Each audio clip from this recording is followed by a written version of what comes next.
there's going to be blood. So much blood. That is the exact language investigators say was used against a sitting Mississippi judge in a threat tied directly to the death of an 18-year-old boy named Nolan Wells. Not blood as a figure of speech. Blood as a promise, mailed toward a courthouse, over a case that was already being called an accidental drowning by the people who wanted it closed. Somewhere between the boy who vanished off a barrier island on the 4th of July and the grand jury now waiting to hear what killed him, this case grew teeth. It started devouring the people trying to work it, a judge, a sheriff's office, a chancery clerk, and, according to the family's own accounts, Nolan's mother and father too, the two people this was never supposed to touch at all. Somewhere on the Mississippi Gulf Coast tonight, an audio engineer who has spent 16 years mixing music is fielding hate mail over 9 hours of enhancement work she did before sunrise on her own time. A punter for a college football team in Wyoming is meeting with lawyers about a lawsuit he never expected to need. A judge who helped raise her stepson has already deleted her own social media account over it, writing before she did. Given the very heightened emotional state of social media right now, I fear for the safety of my child and my children. A family of 6 kids caught in the blast radius of a bomb threat mailed to her courthouse. And a mother in Ocean Springs, who buried her son weeks ago, is still being asked, publicly, whether she really still has her job. None of those 4 people chose any part of this. All 4 of them are now permanently inside it. Before we go further, it is worth being upfront about the platform this update is synthesizing tonight because transparency about sourcing is part of doing this correctly. Much of the on-air analysis referenced in this update comes from Crime Stories, hosted by Nancy Grace on Fox Nation. Grace spent a decade as a felony prosecutor in Fulton County, Georgia, after her own fiancé, Keith Griffin, was murdered by a co-worker when she was 19 years old, an experience she has said permanently shaped her focus on victims' rights over the course of her later television career. She holds law and undergraduate degrees from Mercer University and a Master of Laws from NYU. Her prosecutorial background is exactly why her platform draws serious legal and forensic guests willing to go on record, and it is also, by her own critics' account and at times her own, part of why her coverage runs emotional and adversarial rather than neutral. We are telling you that plainly, so you can weigh the framing of that source material accordingly, the same way we would want you to weigh any other single outlet's coverage of a contested, ongoing case. I want you to sit with that for a second, because it tells you something about where this story has traveled since Nolan Wells was pulled from the water off Horn Island. This didn't stay a missing person case. It didn't stay a drowning. It became a proxy war over a 9-hour audio file, a sealed autopsy, and a question nobody in Mississippi seems willing to answer out loud. What actually happened to Nolan Wells between the moment his friend's boat left Horn Island and the moment his body was found 2 days later, alone, face down, fully clothed, on the northwest end of that same island?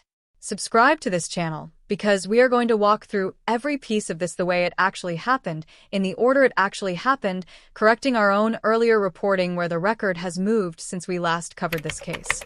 That includes a version of the 9/11 audio some of you have already heard clipped and reposted a dozen different ways online, an audio engineer who has now put her name, her face, and her 16 years of professional credibility on the line defending her work, a defense attorney calling that same audio doctored, and 2, now 3, separate federal cases born entirely out of people threatening violence over a case where, as of tonight, nobody has been charged with anything at all in connection with Nolan Wells' actual death.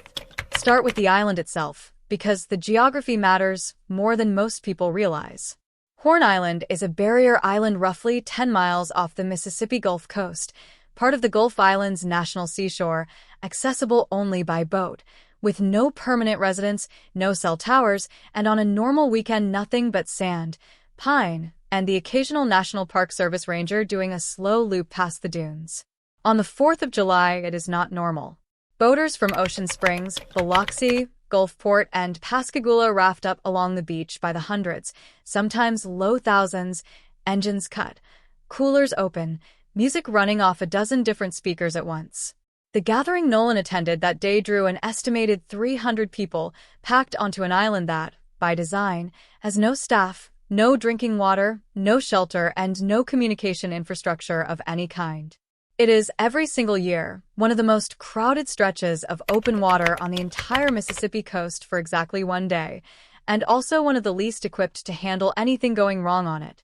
Nolan Wells was born August 19, 2007, making him 18 years old that July, a 2025 graduate of Ocean Springs High School, where by the numbers alone, he was a genuinely serious athlete, a two-time all-region wide receiver who caught 63 passes for 724 yards and 10 touchdowns across his junior and senior seasons, before going on to play football at Southwest Mississippi Community College while studying general business. We have already told you in earlier coverage of this case what his coaches, his principal, and his teammates had to say about the kind of person he was off the field and what his parents said at his funeral, so we are not going to repeat all of that in full again tonight. What matters for this update is simply that he was one of 6 children, a real person with a real, well-documented life, not a name that appeared out of nowhere on July 4, 2026, one face among hundreds of young people anchored off that beach. Everything that follows tonight, the audio, the arrests, the sealed folder sitting in a state office, is happening to that specific person's family, not to an abstraction, and we think it is worth saying that plainly before diving back into forensics and federal court filings. He arrived with a group of friends on a boat. At some point that afternoon, according to his friend Warren Hudson, who has since given multiple on-camera interviews about that day, Nolan chose to stay behind on the island rather than get on the boat when the group decided to leave. Hudson has said publicly that he and others asked Nolan more than once to get back in the boat, that Nolan declined, and that the last confirmed contact anyone in that friend group has described was mid-afternoon, with a disputed second-hand account of someone claiming to have seen Nolan on the island as late as 6 o'clock that evening. Nolan was never seen alive again by anyone who has come forward publicly. His body was recovered on July 6, 2 days later, on the northwest end of Horn Island, by a National Park Service ranger. That is the skeleton of the case as it was first reported, and if that were the entire story, we would not still be here, 5, 6, 7 episodes deep, watching federal agents make arrest after arrest for threats that have nothing to do with drowning, and everything to do with how badly this country wants to know whether Nolan Wells died by accident or by someone else's hand. Before we go further into the forensic fight, I think Nolan deserves to be more than a body recovered off a beach in this update, because that is what gets lost every single time a case turns into a hashtag. We have already walked you, in earlier coverage, through his funeral in Ocean Springs and what his parents said standing over his casket, so tonight we want to focus on something we have not yet covered in full: the machinery of support, legal, financial, and political, that built up around this family in the weeks since. Christine has had to fight rumors about her own life on top of everything else. On August 4th, as renewed attention to the timeline gap was spreading online, she posted directly to Facebook to knock down a false claim that had begun circulating, that she had lost her job as a result of the public scrutiny surrounding her son's case. "I wanted to take a moment to clear the air regarding my employment with Memorial Health System," she wrote. "I am still employed at Memorial Health System as a family nurse practitioner. I was not fired." She explained she had simply taken time away from work to grieve and heal. It is a small correction next to a homicide investigation, but it is exactly the kind of secondary harm that swallows people who become the public face of a case like this one. Even a grieving mother's employment status becomes fair game for unverified internet claims, and even that has to be formally, publicly corrected. We have already told you about the outside support that surrounded that funeral and the independent autopsy that followed it. Ben Crump leading the family's independent investigation, Tyler Perry and Colin Kaepernick covering costs, Spike Lee and Byron Allen showing up in their own ways, a GoFundMe that grew far larger than anyone organizing it initially expected. We are not going to walk back through all of those names and numbers tonight. What matters for this update is simply that none of that outside support has resolved a single open forensic question in this case, and it explains why a Barrier Island drowning in Mississippi ended up with the same legal team, the same national attention, and eventually the same volume of organized threats as far larger, far older civil rights cases these same men have worked before. Organized civil rights institutions moved almost as quickly as the celebrities did. The Mississippi State Conference of the NAACP released an early statement demanding the investigation be conducted with urgency and absolute transparency, calling on the Jackson County Sheriff's Department and every state and federal agency involved to pursue every lead without bias or delay. citing what it described as concerning contradictions in the initial accounts and unanswered questions about how Nolan came to be left behind. On July 10th, Crump appeared alongside Nolan's family and Reverend Al Sharpton at a news conference in Harlem demanding a full, transparent, urgent investigation and the timely release of all investigative records, witness accounts, and findings, where Sharpton separately pledged a $100,000 reward of his own for information leading to answers in the case, on top of the $50,000 reward Warren Hudson's father has separately offered. And on July 18th, the NAACP's National Board of Directors went further still, formally adopting a resolution of condolence for the family that explicitly calls on local, state, and federal authorities, by name including the United States Department of Justice, to conduct an in-depth, openly transparent review of how Nolan came to be left on Horn Island in the first place. As of tonight, there is no public confirmation that the Justice Department has opened any such formal review, but the request itself, from the nation's oldest civil rights organization, sitting on the record next to a sealed state autopsy and a chief medical examiner's office already facing its own separate public petition, is itself a fact worth including here rather than leaving out. Part of why race entered this conversation so immediately and so intensely is visible in the group photos from that day itself. In images taken on the boat before things went wrong, Nolan appears to be the only black person among his friends. CNN's own reporting has described this case as one that has fueled speculation, grief, and racial tension simultaneously, rooted in Mississippi's own fraught history and in that visual detail alone, while before any audio, any autopsy dispute, or any threat case had entered the picture. As of early August, authorities have continued to say they do not suspect foul play, a position that has not changed even as the surrounding forensic and legal fights around it have intensified. It is worth noting, as its own small measure of how far this case has traveled, that Nolan Wells now has a standalone Wikipedia article devoted entirely to the circumstances of his death, cataloging the timeline, the autopsy dispute, and the unfolding investigation in encyclopedic detail, despite the fact that, as of tonight, no one has been formally charged with causing it. That level of documented, structured public interest, the kind normally reserved for cases that have already produced trials, verdicts, or, at minimum, formal charges, is itself a data point about how unusual this case's trajectory has been. That racial dimension is not free-floating suspicion detached from any actual pattern. Mississippi civil rights reporters have documented, specifically in the weeks around Nolan's case, a broader list of black Mississippians who have died under disputed circumstances involving hangings or drownings, cases their own families have publicly refused to accept as accidental. One of the more direct parallels involves Shannon Wilson, a 13-year-old black boy who drowned in Harrison County, Mississippi in May of 2022. Local officials ruled his death an accidental drowning without ever conducting a full autopsy at all. Wilson's family disputed that finding outright, alleging that white youths had thrown him into the water, and separately accused authorities of embalming his body without their consent, a step his family has argued may have compromised whatever forensic evidence existed before anyone independent ever had a chance to examine it. Nolan's case and Shannon Wilson's case are not the same case.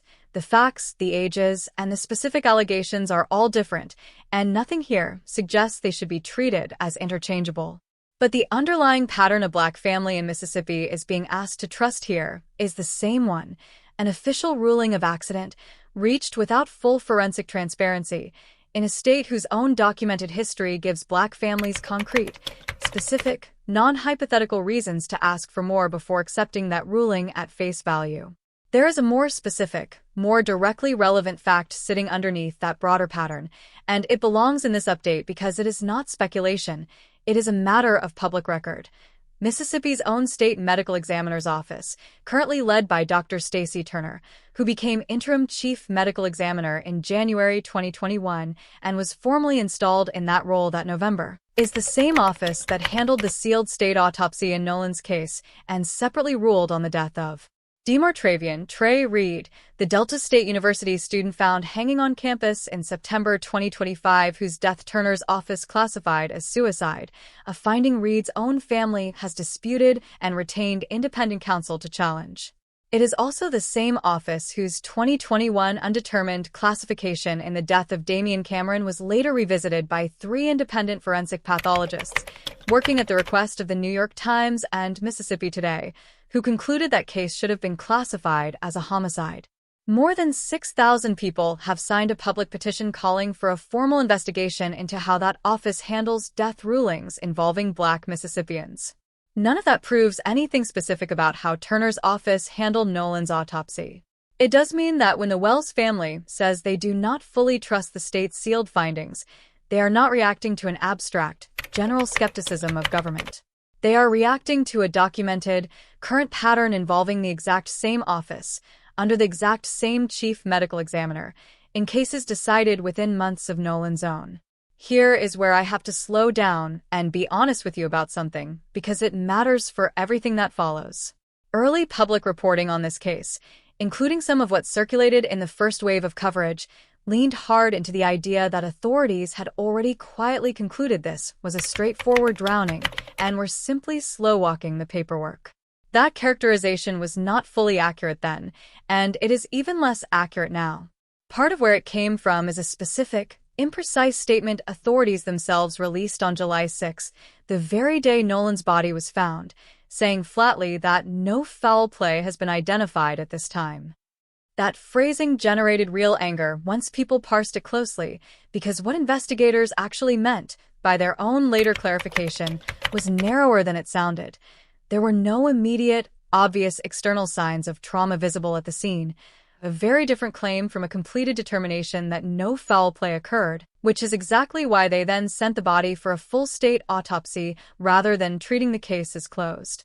That early wording, however well-intentioned, is a big part of why so much of the public arrived already primed to distrust anything officials said afterward.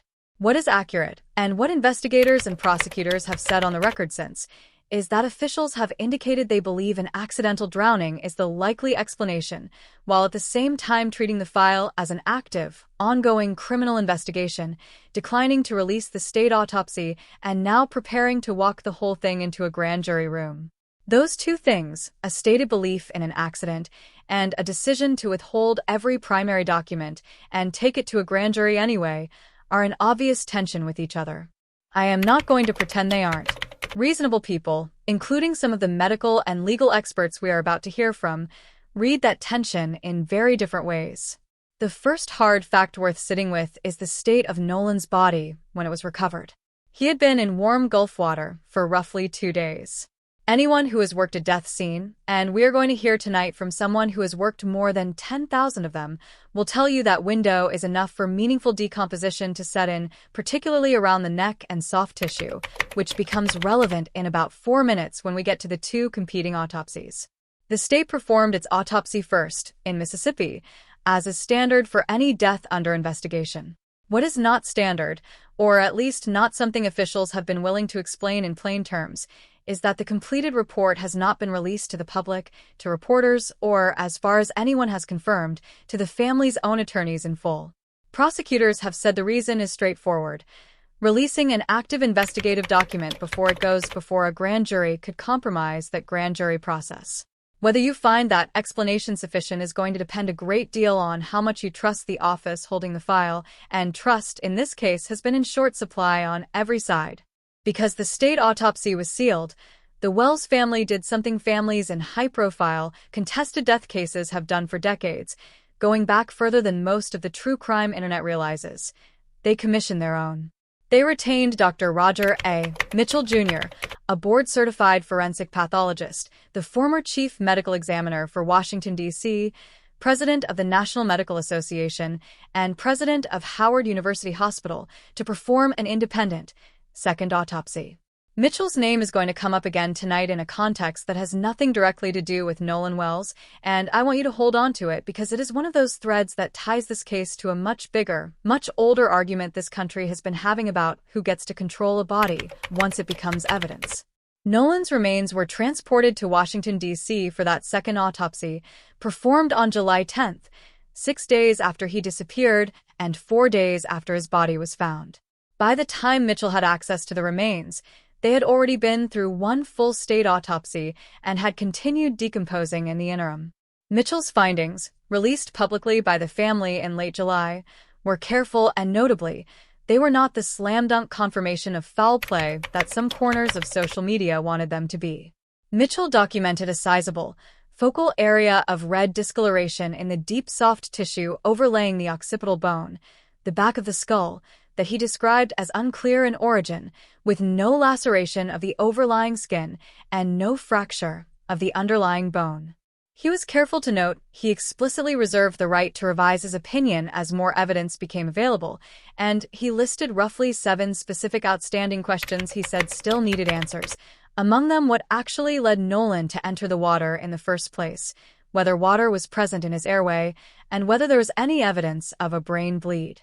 He performed additional layered dissections of the face, the posterior head and neck, the ribs, the pelvis, the back, the arms, and the legs, specifically because decomposition had already begun to obscure the kind of soft tissue findings that would normally tell a pathologist a great deal. He reported finding no fractures and no deep tissue injuries in any of those additional examinations. Critically, and this is the detail almost nobody repeats accurately when they talk about this case online, Mitchell did not have access to all of Nolan's remains. Specifically, Mitchell has said the trachea, the laryngeal cartilage, the thyroid horn, and the hyoid bone, the small horseshoe-shaped bone in the neck that forensic pathologists check first in any case where strangulation or neck compression is even a remote possibility, had already been retained during the state's initial autopsy, which Mitchell himself described as common forensic pathology practice, consistent with guidance from the National Association of Medical Examiners on handling second autopsies, not evidence of a cover-up, but which nonetheless meant he could not examine that tissue himself, and meant he could not directly observe either the airway and lungs for water or the stomach for gastric contents, some of the more traditional, if imperfect, indicators pathologists look for in suspected drowning cases, limitations forensic professor Joseph Scott Morgan has separately, publicly called significant. Mitchell's team has said it is actively working to obtain that retained throat tissue from the state for a follow-up examination, an ongoing effort that, if it succeeds, could eventually close at least part of the evidentiary gap his original findings were forced to leave open. Because of that gap, Mitchell was explicit that he could not rule out injury to the neck as a contributor to, or cause of, Nolan's death. His final classification, both for cause and manner of death, was undetermined, pending further investigation. It helps to understand, going in, that drowning itself is one of the hardest calls in all of forensic pathology, regardless of how contested a given case becomes politically. Peer-reviewed forensic literature is blunt about this. Drowning has no single definitive marker a pathologist can point to on autopsy, no injury or finding that by itself proves someone drowned.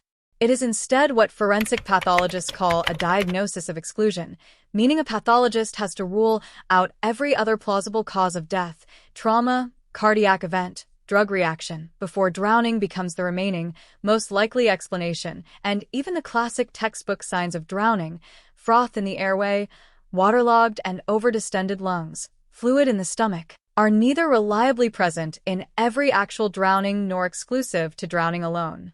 That difficulty compounds dramatically once decomposition has set in, because decomposition destroys or obscures many of the very findings a pathologist would otherwise rely on. None of that tells us how Nolan died. What it does tell us is that undetermined, in a case where the body spent real time in warm Gulf water and had already been through one autopsy before Mitchell examined it, is close to the expected, honest outcome a careful forensic pathologist would reach, not evidence on its own, of a cover-up in either direction. Undetermined is not innocent. Undetermined is not guilty. It is the single most honest word a forensic pathologist can put on a report when the tissue itself has been compromised by time, water, and heat before he ever got his hands on it, and it is the word that has been sitting at the center of this case for weeks now, refusing to resolve itself in either direction.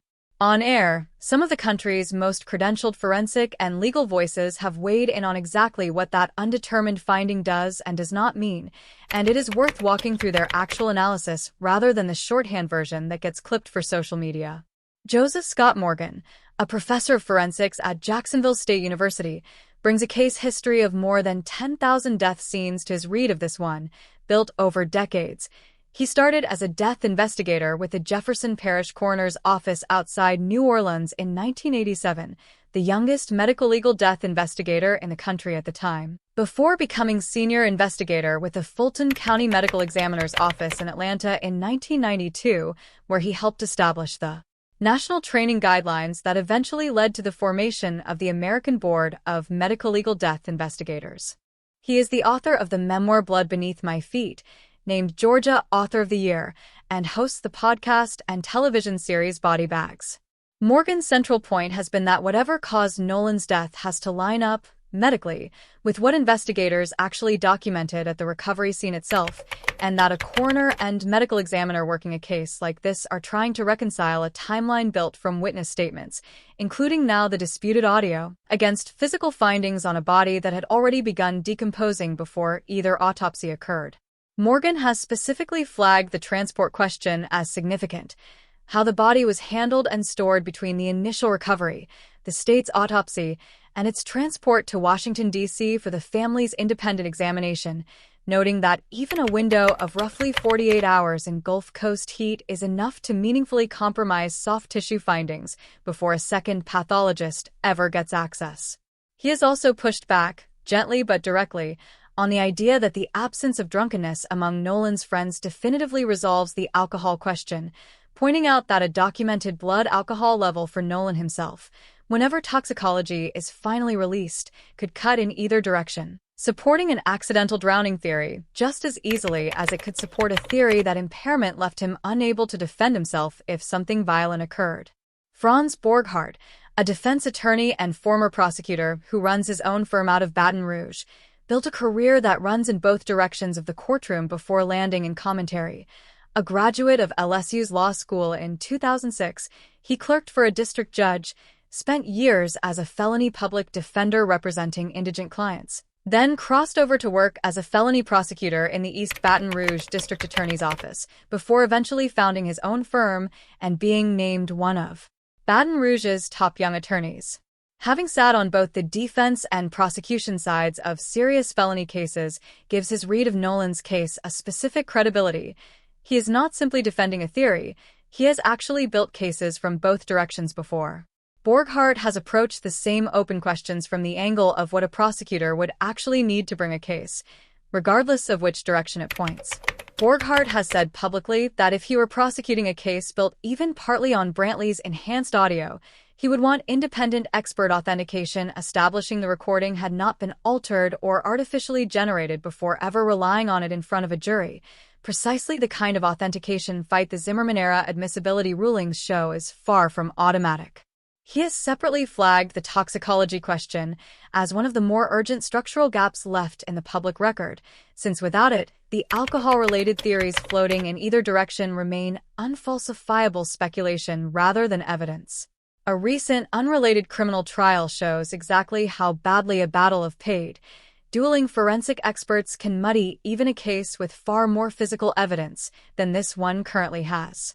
In the Massachusetts trial of Karen Redd, accused in the death of her boyfriend, Boston Police Officer John O'Keefe, competing accident reconstruction firms, YARCCA for the defense and Aperture for the prosecution, offered dramatically different readings of the same physical collision evidence, with courtroom fights breaking out over one expert's resume errors, undisclosed payments to expert witnesses running into the tens of thousands of dollars, and basic disputes over how to interpret vehicle telemetry data. If trained accident reconstructionists working from hard telemetry data in a case with a body, a vehicle, and physical injuries all directly examined can still leave a jury with two irreconcilable stories, it should tell you something about how much harder that same fight becomes over a garbled audio file that has not yet gone through any formal authentication process at all, no matter how sincere or skilled the person who first enhanced it happens to be. Borghardt's caution about an undetermined finding is not theoretical. It has a direct, real precedent in one of the most watched criminal trials of the last 2 decades. When 2-year-old Kaylee Anthony was found dead in Florida in 2008, the medical examiner, Dr. Jan Garavaglia, could not establish a cause of death from the skeletal remains and ultimately classified the case as homicide by undetermined means, a finding that left prosecutors trying to convict Casey Anthony of murder without ever being able to tell the jury how her daughter actually died. Legal analysts who studied that verdict afterward pointed directly to that gap, along with disputed digital forensic evidence, as central to why the jury could not get past reasonable doubt and acquitted Anthony of the murder charge entirely. An undetermined manner of death is not a neutral placeholder sitting quietly in a file somewhere. In case after case, it is the single fact most likely to sink a prosecution before it ever reaches a jury, which is exactly why Borghardt and other legal analysts have been so insistent that toxicology, timeline, and authenticated forensic evidence, not a viral audio clip, are what actually determine whether this case can ever result in charges that hold up. And Borghardt has raised, carefully, the possibility that if the enhanced audio or its underlying claims are ever shown to have been deliberately altered or misrepresented before release, that alone could open a separate legal exposure around obstruction, a possibility he has been clear applies only if that misrepresentation were ever actually proven, not as an accusation against Brantley specifically. Journalist Susan Hendricks, a longtime CNN headline news anchor who spent years covering breaking crime stories out of Atlanta after starting her career as a local field reporter in California, and who is the author of Down the Hill, My Descent into the Double Murder in Delphi, a book chronicling her years of reporting on the unsolved killings of 2 Indiana teenagers before a suspect was finally identified and convicted, has brought a different kind of caution to this coverage, rooted in how often the public's confident read of ambiguous evidence in an active case turns out to be wrong. The Delphi case Hendricks spent years covering is instructive precisely because of how badly its early amateur sleuth consensus missed the eventual outcome. Online investigators spent years dissecting leaked case documents and building elaborate theories, including one claim, aired at length in court filings from the eventual defendant's own attorneys, that the girls had been ritually sacrificed by a pagan extremist group, a theory the prosecutor in that case dismissed in a court filing as fanciful, noting that the overwhelming majority of the defense's own memorandum on the subject had nothing to do with any actual evidence and existed, in the prosecutor's words, to be devoured by social media. A different man entirely, unconnected to that theory, had spent years amassing a following online as a suspect in the case for allegedly grooming one of the victims online, only for investigators to conclude there was no evidence tying him to the actual killings. Richard Allen, the man eventually convicted, was not even publicly named as a suspect until 5 years after the murders. Hendricks' caution about Nolan's case is built on exactly that history. The loudest, most confident theory circulating online while a case is still open has, in case after case, not been the one that turned out to be true. Hendricks has pointed to the sheer size of the crowd on Horn Island that day, hundreds of boats anchored gunwale to gunwale, as its own kind of evidence. In a normal year, on a normal 4th of July, that kind of crowd density means an enormous number of potential witnesses and an enormous number of phones capable of recording anything unusual. And yet no video capturing an obvious struggle or crisis involving Nolan has surfaced publicly. Hendricks has said she believes the fullest answers in this case are still sitting inside the undisclosed timeline and the still unreleased toxicology, not inside any single audio clip. A fifth voice belongs in this accounting too, even though she has not appeared alongside the others on the same panel. Jennifer Coffindaffer, a former FBI special agent, has told NewsNation directly that weighing everything she has reviewed together, the footage, the witness statements, the Coast Guard's own records, and the documented riptide danger in that stretch of water, the evidence available to her points toward a tragic accident rather than foul play. A sixth, working from the opposite instinct, deserves mention too. Cheryl McCullum, a crime scene investigator who separately reviewed the dispatch audio and GPS data on Jesse Weber Live, has said what strikes her most is simply how large the crowd on Horn Island was that day, calling it shocking that, among that many people, apparently nobody saw whatever actually happened to Nolan clearly enough to describe it. Coffindaffer and McCullum are not contradicting each other on the facts so much as weighing the same crowded, chaotic scene and reaching different instincts about what it implies, which tells you something honest about how much room for legitimate disagreement still exists inside the evidence everyone already has access to. We have already told you about Katie McCormick, the young woman Nolan reportedly stayed behind to spend time with, and her sister Gracie's account of that final conversation, so we won't walk through it all again here. What we will add is this. If that account is accurate, the last conversation Nolan had may have ended with a mutual, mistaken assumption on both sides about who was responsible for making sure he actually got back on a boat, rather than any kind of confrontation at all, a far less dramatic, far more plausible version of his final hours than almost anything currently circulating online. There is also a specific, credentialed warning about the water itself worth including, since it speaks directly to how someone could drown in a crowd of hundreds without anyone noticing.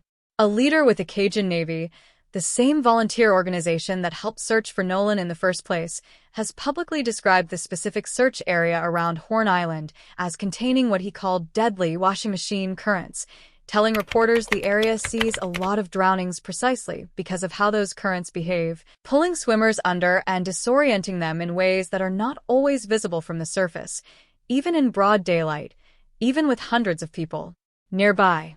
Sheriff Ledbetter has said investigators have found no evidence of a crime and that preliminary evidence points toward drowning, with no immediate signs of trauma, while being careful to note that Nolan being a strong, regular swimmer does not rule that out. A powerful rip current can overpower even an experienced athlete, particularly if panic, prolonged sun exposure, or alcohol are also factors. Exactly the combination Joseph Scott Morgan and Fran Borghardt were separately gesturing toward. Earlier in this update, Elmore Wansley, for his part, has pushed back hard against how quickly that drowning explanation was offered regardless. He went out searching for his son himself on the morning of July 5th, alongside Nolan's own football coach, before Nolan's body was ultimately found the following day, and at a news conference afterward, visibly uncomfortable with how fast an accidental explanation had been floated, he asked directly, "Why are we so quick to rush to this?" It is a fair question, and this update has tried, across every section, to actually answer it rather than simply repeat it, because a body decomposes on a schedule nobody can control, because forensic authentication takes weeks that a viral clip does not wait for, and because in a crowd of 300 people on an island with no cell service, sometimes the honest, unsatisfying truth is that nobody saw enough to say for certain what happened at all.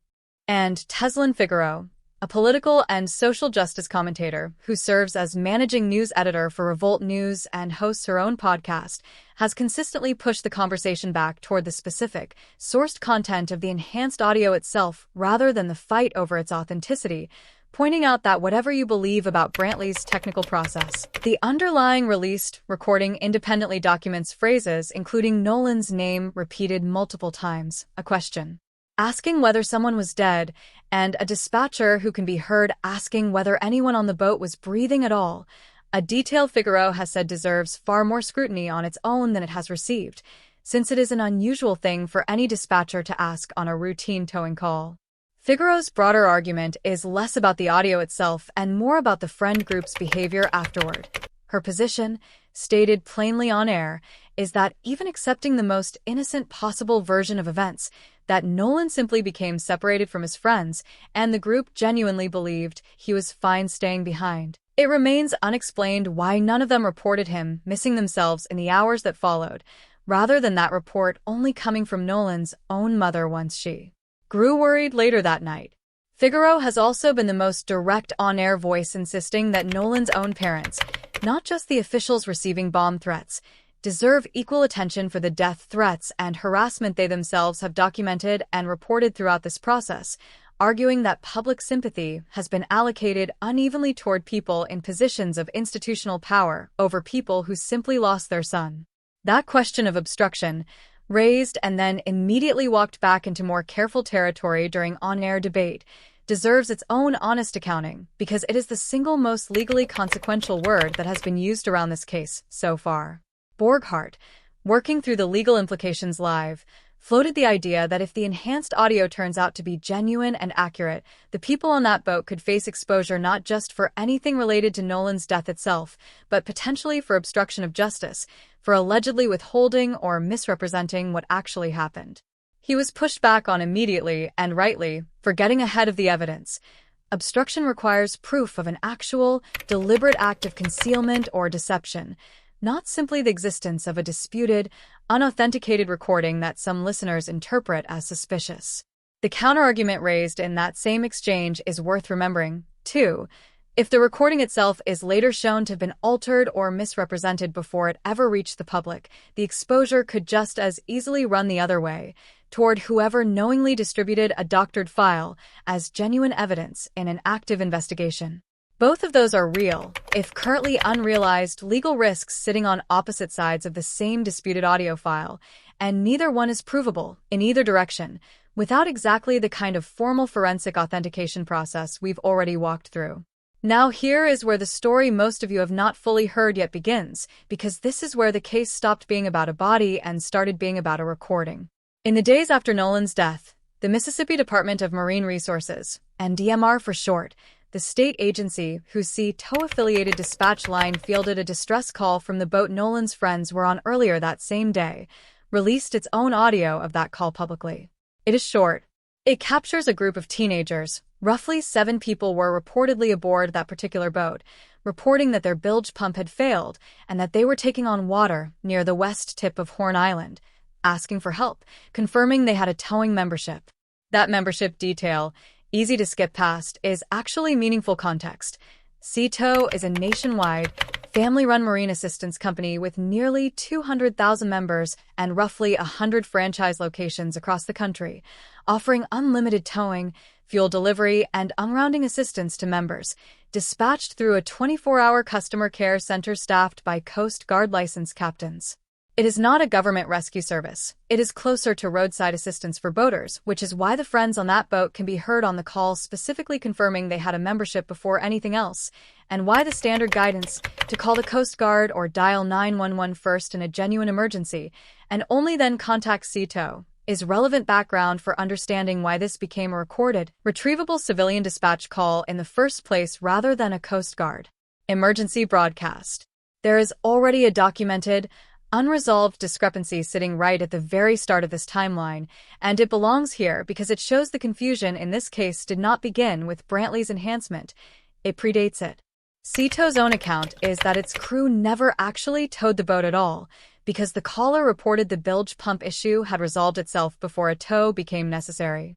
The Mississippi Department of Marine Resources' account says something different, that the boat was towed roughly 2 3/4 miles before it resumed operating under its own power.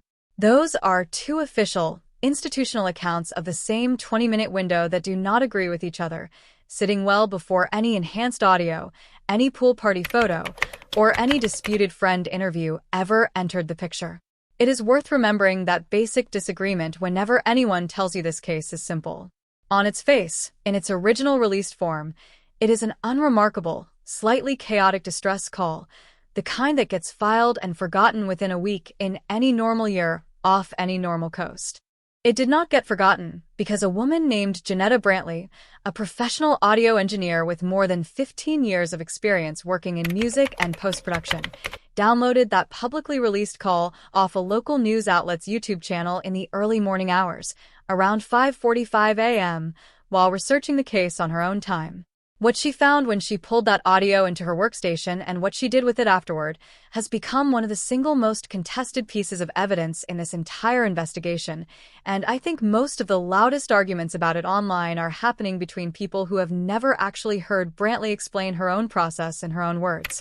So let's do that properly, because I think both the people defending her and the people attacking her are skipping steps. Brantley has said publicly that when she pulled the DMR-released audio into her digital audio workstation, she recognized immediately that it had been recorded as a dual mono file, meaning the caller's channel and the background channel were technically separable rather than fully blended into a single mono track, which is common for professional dispatch and towing service phone systems. That technical detail matters because it means what Brantley did next was not synthesis. It was not generating new sound. It was isolating a channel that already existed inside the original file, the same way a sound engineer separates a vocal track from a drum track on a multi-track music recording, and then applying equalization, EQ, to boost or cut specific frequency ranges to make speech that was already present, but buried under noise, easier for the human ear to parse. She has said she used a combination of professional tools across this process, including Logic Pro X, Pro Tools, Adobe Audition, and Cubase, all industry standard, all widely used in forensic and broadcast audio work, none of them AI generation tools. Whether that technique is sufficient to be treated as reliable evidence in a courtroom is a separate question from whether it constitutes fabrication, and I want to be precise about that distinction because a lot of the online shouting match around this case collapses the two into one.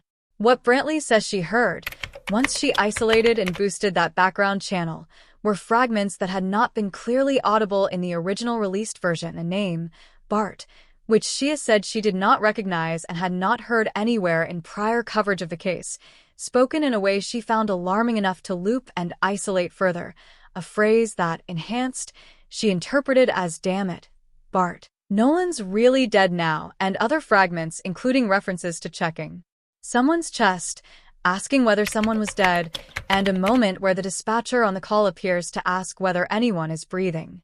Brantley has been unambiguous, in every interview she has given since, that she began this process wanting the case to be an accident, hoping the audio would confirm that, and that what she believed she heard changed her own view of the case in real time, live, with her husband present in the room. That is Brantley's account. Here is the correction our own earlier reporting owes you, because a fact from Nolan's case genuinely was more static than we treated it at the time. Brantley did not, at any point, obtain audio directly from the Mississippi Department of Marine Resources. She has been explicit and consistent on this point, including when directly challenged on it during an on-air interview. She downloaded the version and DMR itself had already released to the public through a local television outlet's YouTube channel. That is a meaningful distinction. It means whatever is on that recording, in whatever form, was already in the public record before Brantley ever touched it. It also means the enhancement is exactly one generation removed from the government's own release, not some independently sourced or leaked file. That correction matters, because it is precisely the point attorney Russell Latino has seized on. Latino represents Bart Edmiston Jr., the young man whose name Brantley says she isolated on the recording, a former high school classmate and football teammate of Nolan's who now plays for the University of Wyoming as a punter. Latino has said publicly, in an on-air interview with News Nation's Chris Cuomo, that he believes there is, in his words, no legitimacy to the enhanced recording circulating on social media, characterizing it as doctored audio paired with what he called a fabricated transcript designed to convince listeners they are hearing words that are not actually there in the underlying sound. Latino has maintained that his client fully cooperated with investigators from the very beginning of this case, and that there is no evidence tying Edmiston to Nolan's death. I want to be fair to both sides of this, because fairness is the entire point of doing this update the right way instead of just picking the version of the story that gets more views. Latino's skepticism is not baseless paranoia. Forensic audio enhancement genuinely can create false patterns. The human brain is remarkably good at pattern-matching language onto ambiguous noise once it has been primed with a transcript, a phenomenon audio forensic experts sometimes describe using the same psychological framework behind that green needle, brainstorm, auditory illusion that went viral years ago, where two different people can hear two completely different words in the identical sound file depending on what word they were told to expect.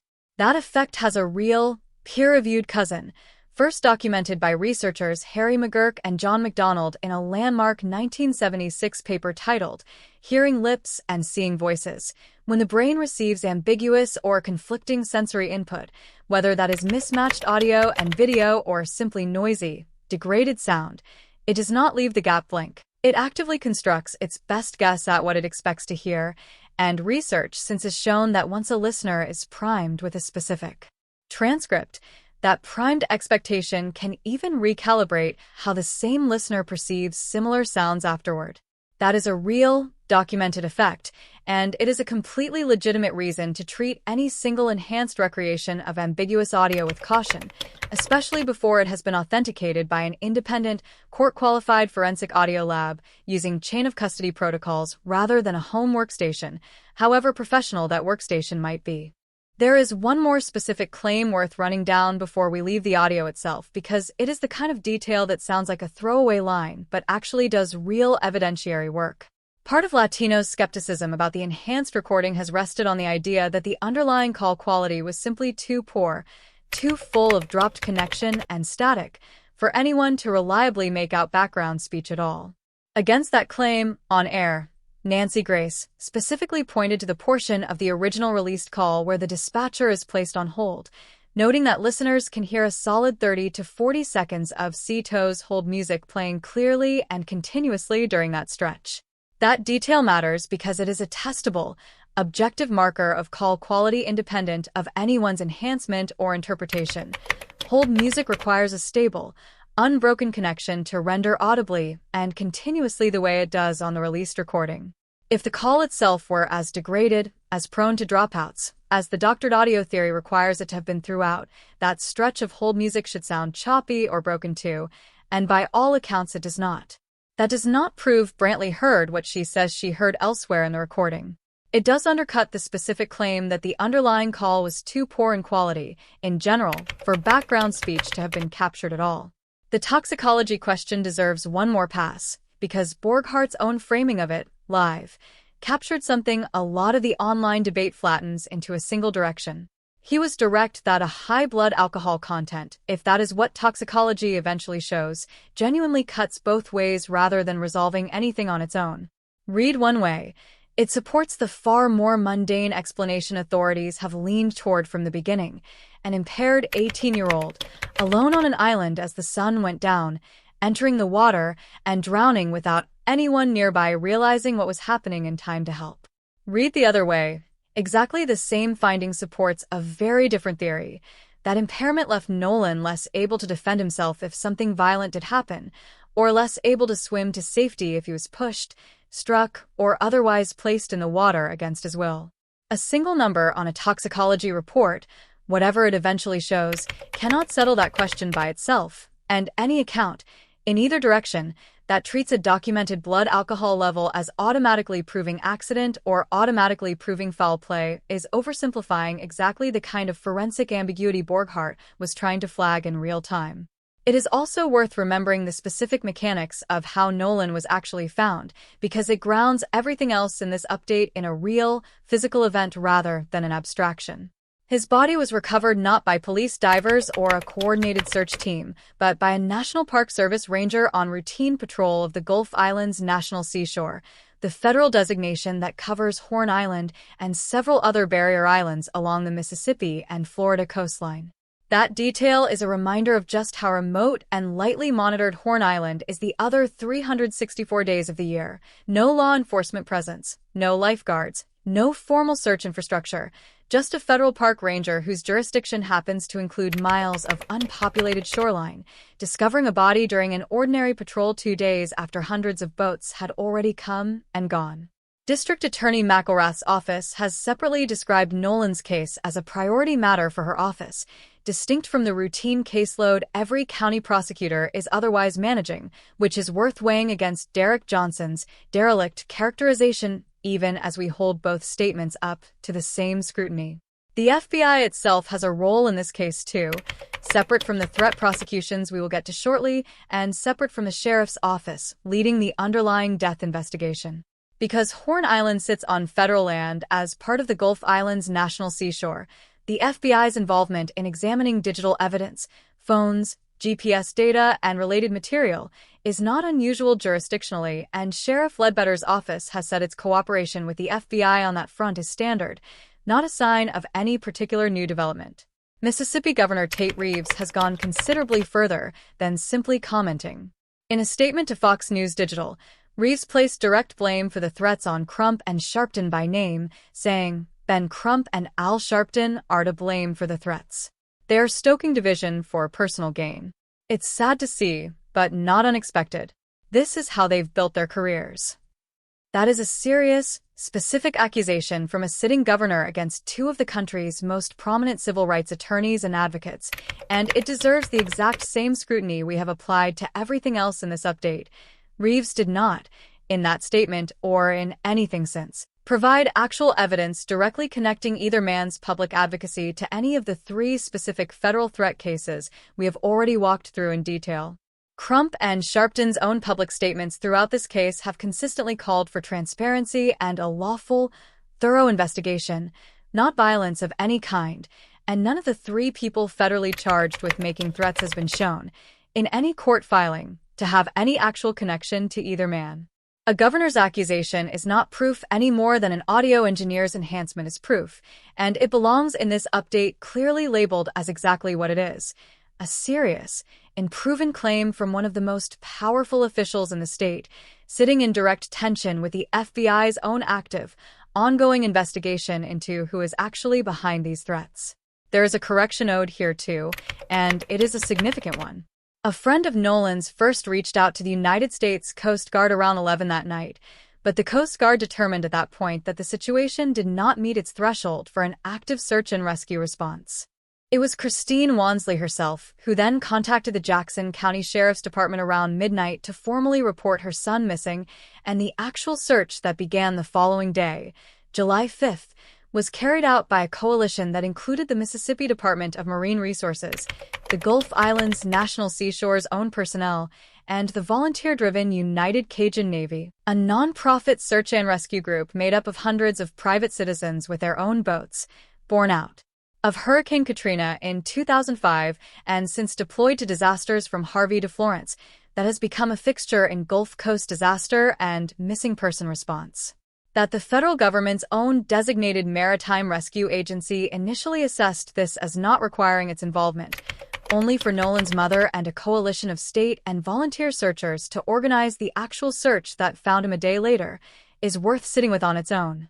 It underscores that this began, procedurally, as a search and rescue case that the system's first responder did not initially treat with urgency before it ever became a homicide investigation, a sequence worth keeping in mind whenever this case gets described, as if investigators started from a place of suspecting foul play from day one. They did not. Nolan's own mother and a volunteer maritime rescue group were the ones who treated it with urgency first. I owe BART Edmiston Jr. himself a fuller, fairer accounting than the name on the tape, because the actual public record on him is considerably more specific than most of the social media conversation acknowledges. Edmiston is 21 years old, a former high school football teammate of Nolan's, and now a punter for the University of Wyoming who ranked among the top punters in the Mountain West Conference last season, 4th in the conference and 12th nationally at 46.1 yards per punt, a detail worth including only because it underscores that this is a real, publicly documented young athlete with a real career, not an anonymous internet villain. According to a statement released by his family, Edmiston did not merely happen to be nearby on July 4th. He directly assisted a distressed vessel that afternoon when a nearby boat suffered a mechanical malfunction, giving advice and direct aid. His family's own statement is worth quoting at length because it is considerably more specific than a simple denial. When Nolan's disappearance and death came to light, BART Jr. freely and fully cooperated with law enforcement investigating the tragedy. He sat for interviews, answered all of the questions he was asked, and shared all of his recollection from July 4th, 2026. BART Jr. also compiled a list of potential witnesses, including passengers on the boat he was piloting, to share with investigators. He allowed his phone to be viewed and shared requested photographs and videos from that day with law enforcement. He also permitted the inspection of his boat and GPS device. He did all of this without counsel, without requiring warrants, and without hesitation. The same statement adds, directly, he did not kill a friend, witness the death of a friend, or conceal the death of a friend. These are fictions made up by people with no actual knowledge of the events of that day. Unfortunately, those fictions are seen by millions of people and oft repeated. Law enforcement has not named him a suspect. He has since gone further than simply cooperating quietly. Edmiston is pursuing legal action of his own against social media content creators, including, according to reporting, an OnlyFans model turned online commentator, whom his attorneys accuse of pushing accusations against him that they say helped fuel the death threats now facing his own family. Friends in his circle have separately raised more than $90,000 through a GiveSendGo campaign toward a legal defense fund. Money organizers say is intended to cover exactly this kind of litigation rather than any criminal defense, since none of them face any criminal accusation at all. That is worth sitting with for a moment. The same enhanced audio that some viewers have treated as damning has, in Edmiston's own camp, become the basis for a countersuit against the people amplifying it, meaning there are now, simultaneously, threats flowing toward a judge because of this case, and a defamation-adjacent legal fight flowing the other direction from a young man who says the online mob got it wrong and is prepared to prove it in court. Understanding what that kind of lawsuit actually requires matters, because "I'm going to sue" gets thrown around constantly in cases like this, without much explanation of what it would take to win. Under American defamation law, a private individual generally only has to show a false statement of fact was made about them and caused them harm, a comparatively low bar. But once someone has become what courts call a limited-purpose public figure, someone who has been pulled, even involuntarily, into the center of a genuinely public controversy, the standard jumps considerably. They generally have to prove actual malice, meaning the person who made the accusation either knew it was false or acted with reckless disregard for whether it was true or not.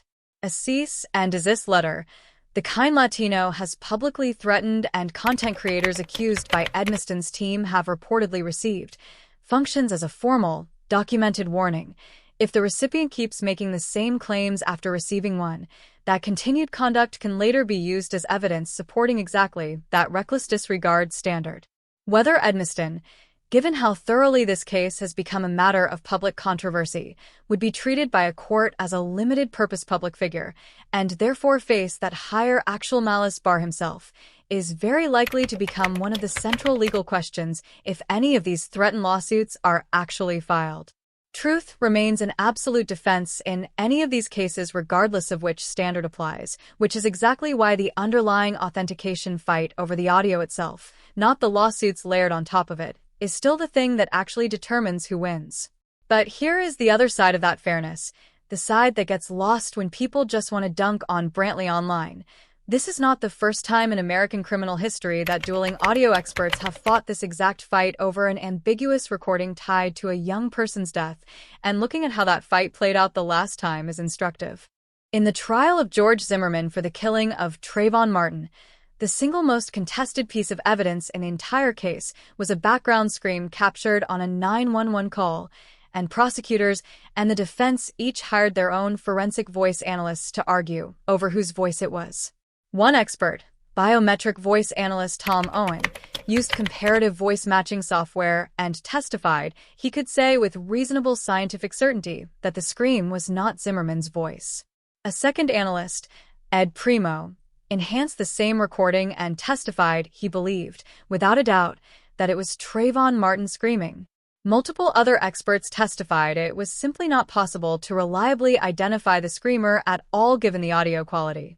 In the end, the trial judge ruled that prosecution audio experts pointing toward Martin as the source of the scream would not be permitted to testify in front of the jury, specifically because the underlying methodology had not cleared the threshold for reliable scientific evidence, with Zimmerman's own brother publicly dismissing the state's enhancement work as, in his words, voodoo forensics.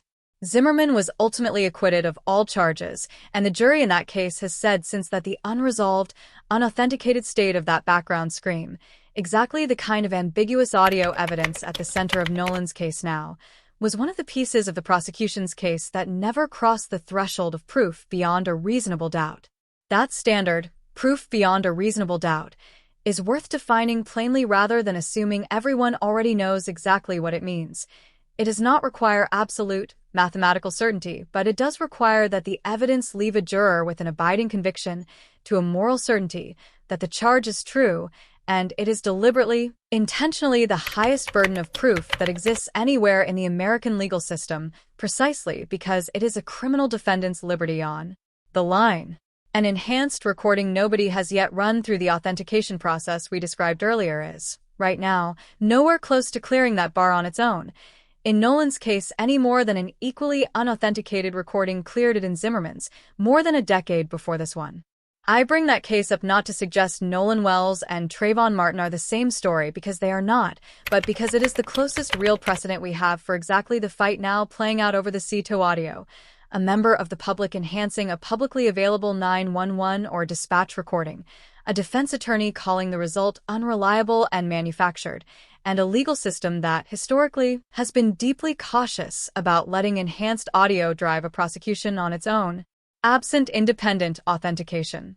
If this case ever does reach a courtroom, That Zimmerman-era admissibility fight is almost certainly the roadmap both sides will be arguing from, and Brantley's work, however sincere, however technically competent, is going to face exactly that gauntlet before a jury ever hears it, if it gets that far at all. It is worth spelling out, plainly, what that gauntlet actually requires, because it clarifies exactly what is and is not established right now. Forensic audio experts who specialize in courtroom authentication generally point to a specific set of tools that go well beyond home studio enhancement, metadata and file structure inspection to check whether recording has been altered since its original capture, spectrographic and waveform comparison to look for edit points or splices, and in some cases electrical network frequency analysis, which compares faint electrical hum embedded in a recording against the documented fluctuations of the power grid at the time and place the recording was supposedly made to help establish when and where a file actually originated.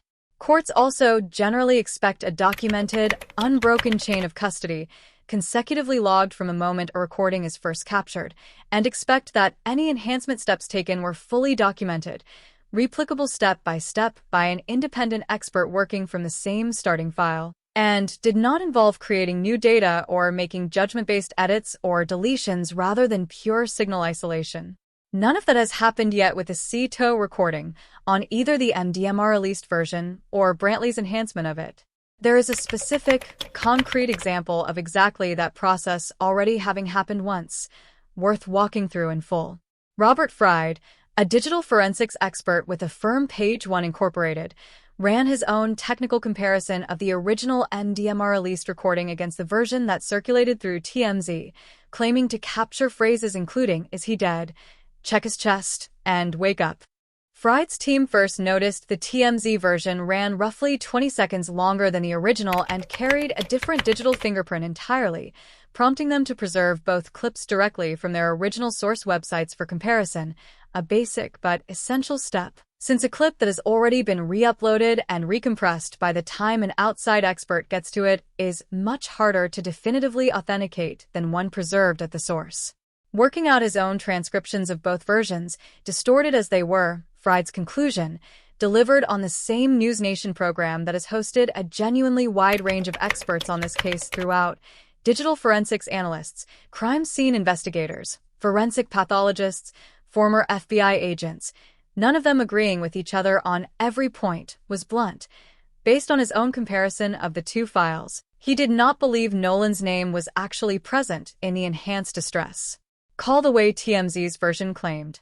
Fried told News Nation's Jesse Weber-Live that he could not corroborate TMZ's specific claims about what was audible in the recording and separately noted, consistent with the psychological research we already discussed, that it becomes considerably easier for a listener to start perceiving specific words in ambiguous audio once they've already been told what to expect. Essentially the McGurk effect playing out in a criminal investigation rather than a psychology lab. That does not resolve the dispute over Brantley's own separate enhancement one way or the other. Her work and TMZ's are not the same effort. But it is a real documented instance of exactly the kind of independent technical review this recording needs more of, applied to one version of it, and it did not corroborate the most dramatic claims being made. Crump himself has said his own legal team has now retained what he described as some of the foremost audio engineering experts in the country to comb through the entire C-TOE recording, not just the isolated clips that have circulated, obtained directly from officials rather than a re-upload. As of tonight, that review has been announced, but its findings have not been made public, which means the single most consequential piece of forensic authentication in this entire case, ordered by the family's own attorney, is still pending. When it lands, whichever direction it points, it deserves to move this conversation forward more than any single clip, any single screenshot, or any single confident voice online has managed to on its own. Authorities themselves have not commented on the enhanced audio at all, in either direction, as of tonight. It helps, at this point, to separate out how many actually distinct versions of this recording are now circulating, because conflating them is a big part of why the public conversation around this audio has gotten so muddled.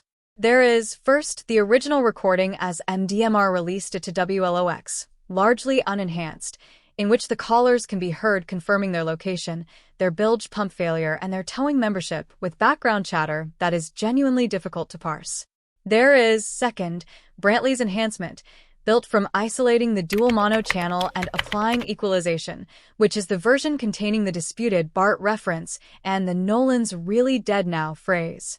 And there is, third, a separately enhanced version, produced independently and simply raising the overall volume of the background chatter without isolating channels the way Brantley did, in which a different voice can be heard asking, distinctly, "Want me to cover him up?" a phrase that does not appear in the same form in Brantley's own account of what she isolated. 3 different people, using 3 different techniques, working from the same underlying recording, have now produced 3 audibly different results, agreeing with each other on some fragments, Nolan's name, a question about whether someone is dead, disagreeing, or simply not overlapping with each other on others. That divergence, on its own, is not proof any of the 3 of them fabricated anything, and it is worth remembering that Brantley, Fried, and whoever produced the 3rd enhancement were all working independently, with no coordination and, in at least 2 cases, no knowledge of what the others would eventually find. It is exactly the kind of divergence forensic audio authentication exists to sort out, and exactly why treating any single one of these 3 versions as the definitive, settled transcript of what happened on that boat is premature, no matter how emotionally persuasive any individual clip sounds in isolation. That does not mean Brantley's work is wrong. It means it currently sits at the very first, most public step of a much longer authentication process that any competent prosecutor or defense attorney would insist on before treating it as courtroom evidence rather than investigative lead. Where I think the online conversation has been genuinely unfair to Brantley is in treating her as either a fraud or a hero, when the more accurate, less satisfying read of her own public statements is that she is a private citizen with real professional skill who stumbled into the middle of a live homicide investigation at 5 in the morning and has since had to defend her technical process against a defense attorney with obvious incentive to discredit it, without herself claiming to be an investigator, a detective, or an expert in criminal evidence authentication. She has said exactly that herself. She has also said she has not received any cease and desist letter despite the public accusations, and that she does not intend to retract her work. In a statement she gave discussing the volume of abuse she has received since going public, she said she fears nothing, a line that has since become something of a rallying point online, for better or worse. Subscribe to this channel because we still have to get to 2, now 3, separate federal criminal cases that exist entirely because people who are not directly involved in Nolan Wells' death decided the correct response to disagreement was violence, and we have to get to the sealed autopsy fight that is still unresolved as of tonight. Start with the first arrest, because the details are more specific and more disturbing than most of the headlines conveyed. Joseph Alfredo Vasquez Dumars, 27 years old, of Sacramento, California, was arrested on July 30th and charged federally with interstate transmission of a threatening communication. According to the criminal complaint against him, Vasquez Dumars sent threatening messages via Facebook Messenger to Jackson County Chancery Court Judge Ashley Cole. We have already told you about the statement Cole posted in the case's very first week, before any of the threats began, offered in good faith specifically to calm speculation. That earlier good faith is worth remembering now that Cole herself has become one of the targets of exactly the kind of speculation she was originally trying to head off. A separate, more recent claim needs to be flagged as unverified rather than repeated as fact. Tatum has since posted what he described as a screenshot of a text message from Cole to Christine Wansley, reading, "Christine, this is Ashley Cole. If, or when, you ever want to talk to me, this is my number," framing it as proof that Wansley had wrongly claimed no parent from the friend group ever reached out to her. Neither investigators nor the Wells family have publicly confirmed or addressed that screenshot, and its authenticity has not been independently verified by anyone outside Tatum's own platform. Given everything we have already walked through tonight about how quickly an unverified clip can outrun its own correction, we are naming that one directly as unconfirmed rather than repeating it as settled fact, the same standard we have tried to hold every other disputed claim in this update to, regardless of which side it happens to favor or which platform first put it into circulation. Judge Cole is not a random target and not a bystander pulled into this case by accident. She is the stepmother of Warren Hudson, the same friend of Nolan's who has given multiple public interviews describing that day on the island. The threat, as described in federal filings, stated that a bomb would be sent to her office, that the package would, in the sender's words, blow you away when you see it, and that once opened, the recipient would have 10 seconds or less to ask God for forgiveness, with additional language describing blood everywhere and calling it hard to clean, especially from a boat. Vasquez-Dumars faces a maximum sentence of 5 years in federal prison and a maximum fine of $250,000 if convicted. Read that threat again, slowly, and think about what it actually is. It is not political speech. It is not passionate advocacy for a dead teenager. It is a detailed description of a bomb, timed to a countdown, sent to the mother of a teenage witness, specifically because that witness's account of the day Nolan died did not match what the sender wanted to hear. That is the reality underneath the true crime hashtags. Real federal agents had to open a real case file over a real threatened explosive device against a sitting judge because of a boating accident investigation that, as of the moment I am recording this, has resulted in 0 charges against anyone for Nolan's actual death. The second arrest, more recent, involves Michelle Francine Edwards, a woman out of Cincinnati, Ohio, charged on July 30th in the U.S. District Court for the Southern District of Mississippi with transmitting a threatening communication in interstate commerce. According to the criminal complaint against her, Edwards made a documented pattern of nearly 30 separate threatening calls in a single afternoon, July 23rd, using a masked or spoof number. Between 1:34 and 1:42 p.m., the George County Chancery Clerk's Office alone received 21 calls carrying messages including "Do not go outside," "The clock is ticking," and "Simply die." Roughly half an hour later, between 2:06 and 2:24 p.m., the Jackson County Sheriff's Office dispatch line received 8 additional calls, with the caller warning, "Y'all got a bomb outside," and later asking dispatch directly, "Y'all still in there?" Those calls were serious enough, specific enough, and sustained enough that they forced an actual building lockdown and a live bomb sweep using K-9 units at a Mississippi government office over a case involving a boy who drowned or was killed, off an island most of the callers involved in threatening people had probably never set foot on. Edwards faces up to 5 years in federal prison, 3 years of supervised release, and a $250,000 fine if convicted. And then most recently, a third case filed just this week. Edward James Porter, 40 years old, out of Berwyn, Illinois, was taken into custody on August 4th and charged federally with sending threatening messages across state lines, this time not targeting officials, but targeting 2 witnesses directly connected to the case, along with their families. According to investigators, Porter told one witness he would, in his words, come kill them and their family, and sent that person their own home address as proof he knew exactly where they lived. He is separately accused of threatening a second witness, that witness's family, and any law enforcement officers who might respond to protect them. All 3 men and women are charged under the same basic federal provision, 18 U.S.C. Section 875, the statute that criminalizes transmitting a threat in interstate commerce, whether by phone, text, social media, or any communication that crosses state lines. The specific penalty depends on what the threat actually contained. A threat to kidnap or injure carries a maximum of 5 years, which is the exposure Vasquez-Dumars and Edwards each face, while a threat made with actual intent to extort something in exchange for not carrying it out can carry up to 20 years. Real recent federal sentencings under this same statute give you a sense of where cases like these typically land once they resolve, sentences that are not abstractions, but actual years spent in actual federal custody. One defendant convicted under Section 875 was sentenced to 3.5 years in federal prison. Another, convicted of threatening election officials, received 2 years. Those are not hypothetical numbers. They are the realistic range Vasquez-Dumars, Edwards, and Porter are each now facing, for threats connected to a case in which, again, nobody has been charged with anything regarding Nolan's actual death.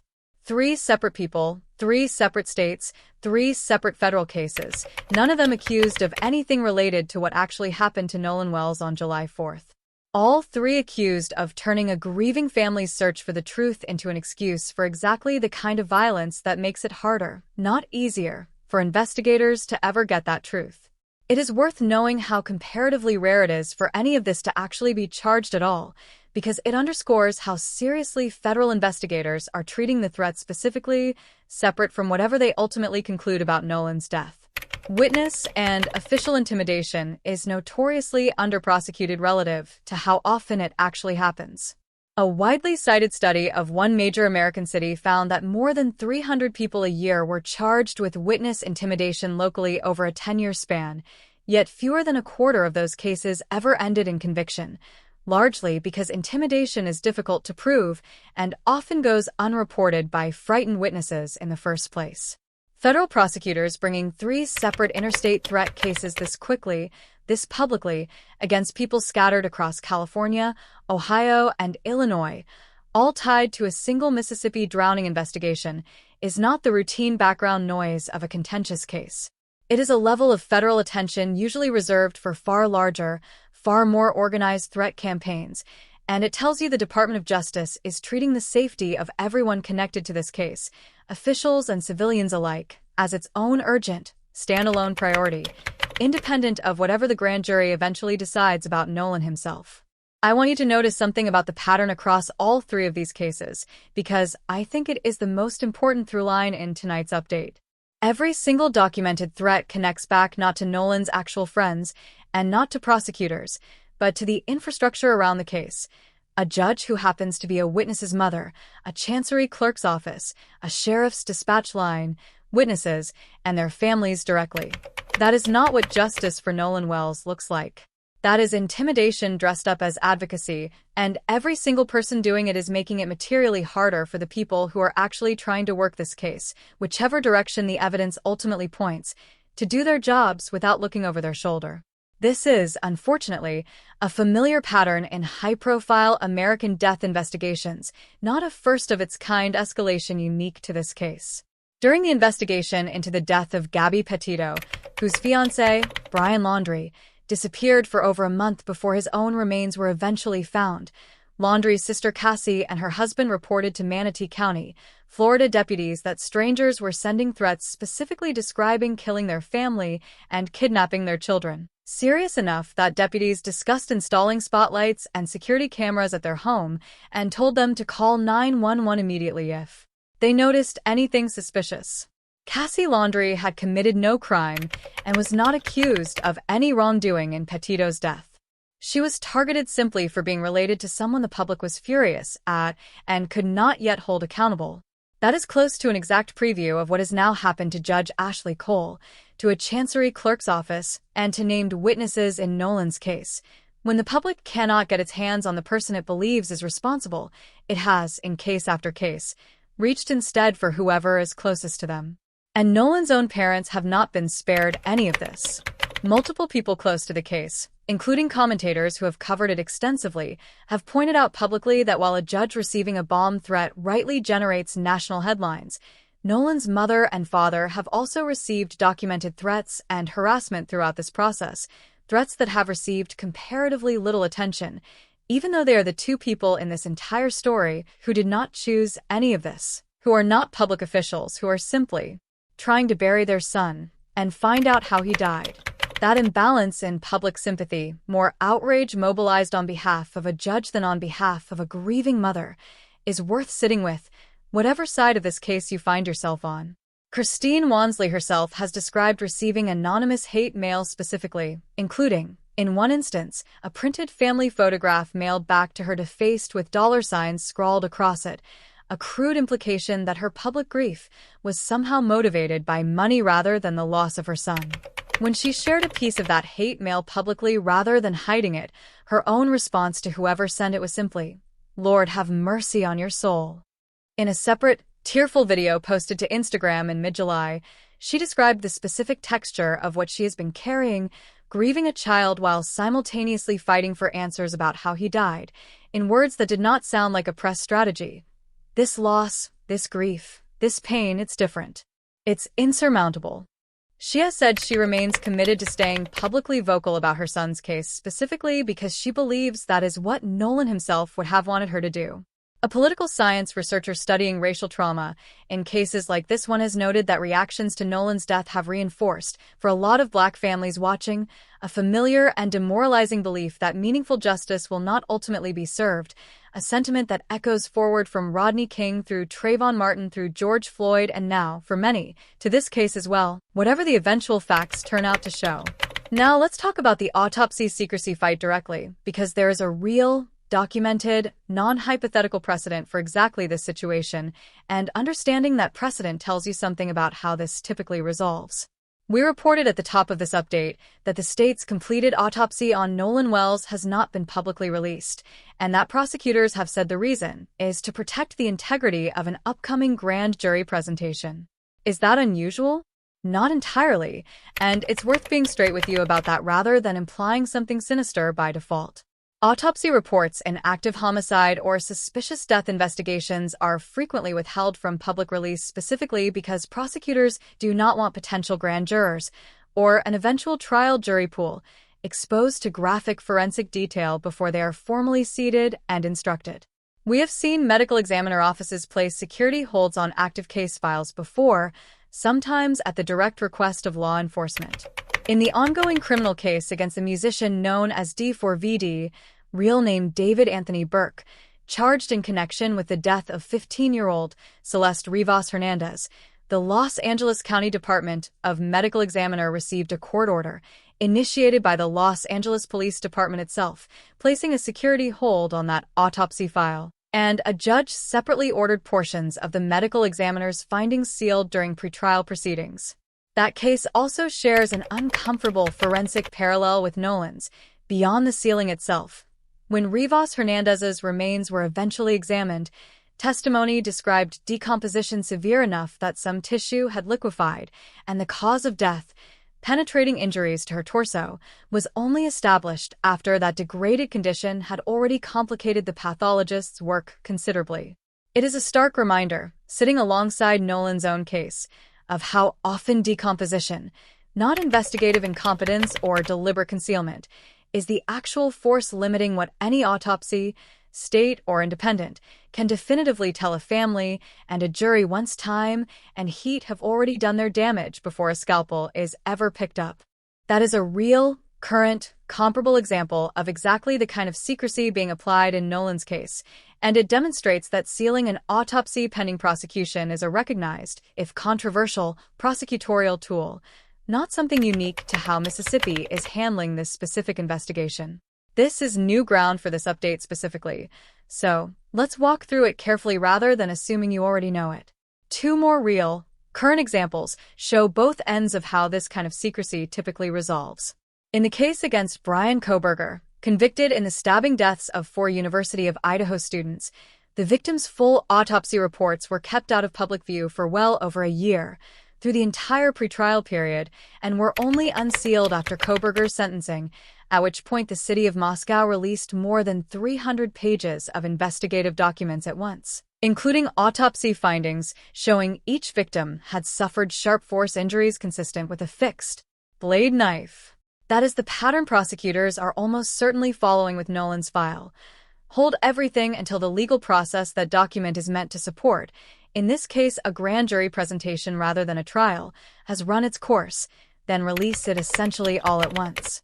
On the other end sits the prosecution of Tyler Robinson, charged with the murder of Charlie Kirk, where Utah state law itself classifies autopsy reports as confidential, meaning no full report has been made public even as the case proceeds through pretrial hearings, though a judge has ruled that at least some adjacent forensic material, an ATF report, could be unsealed because it did not contain private or inflammatory detail. Mississippi has no comparable blanket confidentiality statute for autopsy reports the way Utah does, which is exactly why prosecutors in Nolan's case have had to justify the seal specifically as protection for an active investigation and an upcoming grand jury, a narrower and more case-specific justification than simply citing a categorical state law. But there is an older, more instructive precedent too, one that speaks directly to why families in cases like this one so often refuse to simply wait on the state's timeline. When 18-year-old Michael Brown was shot and killed by a police officer in Ferguson, Missouri in 2014, the county medical examiner's office performed the first autopsy as a standard, and initial findings trickled out slowly and, in the family's view, incompletely. Brown's family did exactly what the Wells family has now done. They commissioned their own independent autopsy, retaining forensic pathologist Dr. Michael Baden, a pathologist who had previously worked cases involving John F. Kennedy, Martin Luther King Jr., and O.J. Simpson. Baden's independent findings that Brown had been shot at least 6 times, including twice in the head, with a fatal shot striking the top of his skull, and that Baden found no evidence of a struggle, became a central, contested piece of the national conversation around that case, running in parallel with, and at moments in tension with, the county's own findings. The pattern is the same one playing out with Nolan Wells. State authority controls the first look at the body and the pace of disclosure. A grieving family, distrustful of that pace or that authority, pays for a second, independent look, and the two competing sets of findings become a proxy battlefield for a much larger argument about whose account of a death the public is supposed to trust by default. Which brings us back to Dr. Roger Mitchell, the forensic pathologist who performed Nolan's second autopsy in Washington, D.C. I told you to hold on to his name earlier, and here is why. Mitchell is not a stranger to exactly this kind of high-stakes, politically charged forensic controversy. During the prosecution of the officers charged in George Floyd's death, attorneys for one of those officers, Tu Tao, alleged that Mitchell, then serving in an advocacy capacity, had improperly pressured Hennepin County's chief medical examiner, Dr. Andrew Baker, to add neck compression to Floyd's official cause of death finding, a claim Baker himself has pushed back on, saying he weighed outside input as any pathologist consulting colleagues would, and that no conversation altered his independent medical conclusion. Separately, and in the other direction, Mitchell has been an outspoken public critic of a different medical examiner, Dr. David Fowler, the former chief medical examiner of Maryland who testified for the defense in the Derek Chauvin trial, writing formally to the Department of Justice and the Maryland Attorney General's office to call for an independent review of roughly 1,300 in-custody death cases handled during Fowler's 17-year tenure, alleging bias in how those cases were classified. It is also worth understanding what it means that Mitchell currently serves as president of the National Medical Association, a professional body founded in 1895 by 12 black physicians who had been repeatedly denied membership in the whites-only American Medical Association of that era. Built from the outset to combat racism and segregation within the medical profession itself, and within the care black patients received. Today, the NMA represents more than 30,000 African-American physicians and health professionals nationally. Mitchell leading that organization is not incidental context. It speaks directly to why a family in a case like Nolan's, particularly one already distrustful of a sealed state process, would specifically seek out a pathologist with that institutional standing, not simply credentialed but positioned by the organization he leads. As someone whose entire professional life has been oriented around scrutinizing exactly the kind of official medical findings communities of color have had the most documented historical reason to question. I am telling you this not to suggest Mitchell did anything improper in Nolan's case, because there is no evidence of that, and his findings on Nolan were notably restrained, explicitly undetermined, not a foregone conclusion of foul play. I am telling you because it is exactly the kind of tied-back detail that gets erased when a case gets flattened into a hashtag. The same forensic pathologist, now attached to Nolan Wells' independent autopsy, has spent years in the middle of the exact national argument this case keeps reigniting, over who controls the story a dead body is allowed to tell, and over whether official medical examiner findings in politically sensitive deaths can be trusted at face value. That is not a coincidence of casting. That is what happens when a case reaches the size Nolan Wells has reached. The same small pool of nationally recognized, family-retained forensic experts keeps getting called back in case after case, because there simply are not many pathologists in this country with the standing to have their independent findings taken seriously against a state medical examiner's office. Let's turn to the polygraph question because it has been badly garbled in a lot of the online conversation, and getting it right matters for how much weight you should put on it either way. Multiple friends who were present on Horn Island with Nolan have reportedly submitted to some form of examination as part of the investigation. Here is the correction. What has been publicly described is not, in every instance, confirmed to be a traditional polygraph examination. A traditional polygraph, as former FBI senior polygraph examiner George Olivo has explained, measures a specific, narrow set of involuntary physiological responses: cardiovascular activity through a blood pressure cuff, respiration through pneumograph tubes around the chest and abdomen tracking both rate and depth of breathing, and electrodermal activity, sensors on the fingers measuring sweat gland response and skin conductivity, all recorded simultaneously while an examiner asks a carefully constructed sequence of neutral baseline questions followed by relevant questions, comparing the physiological response between the two.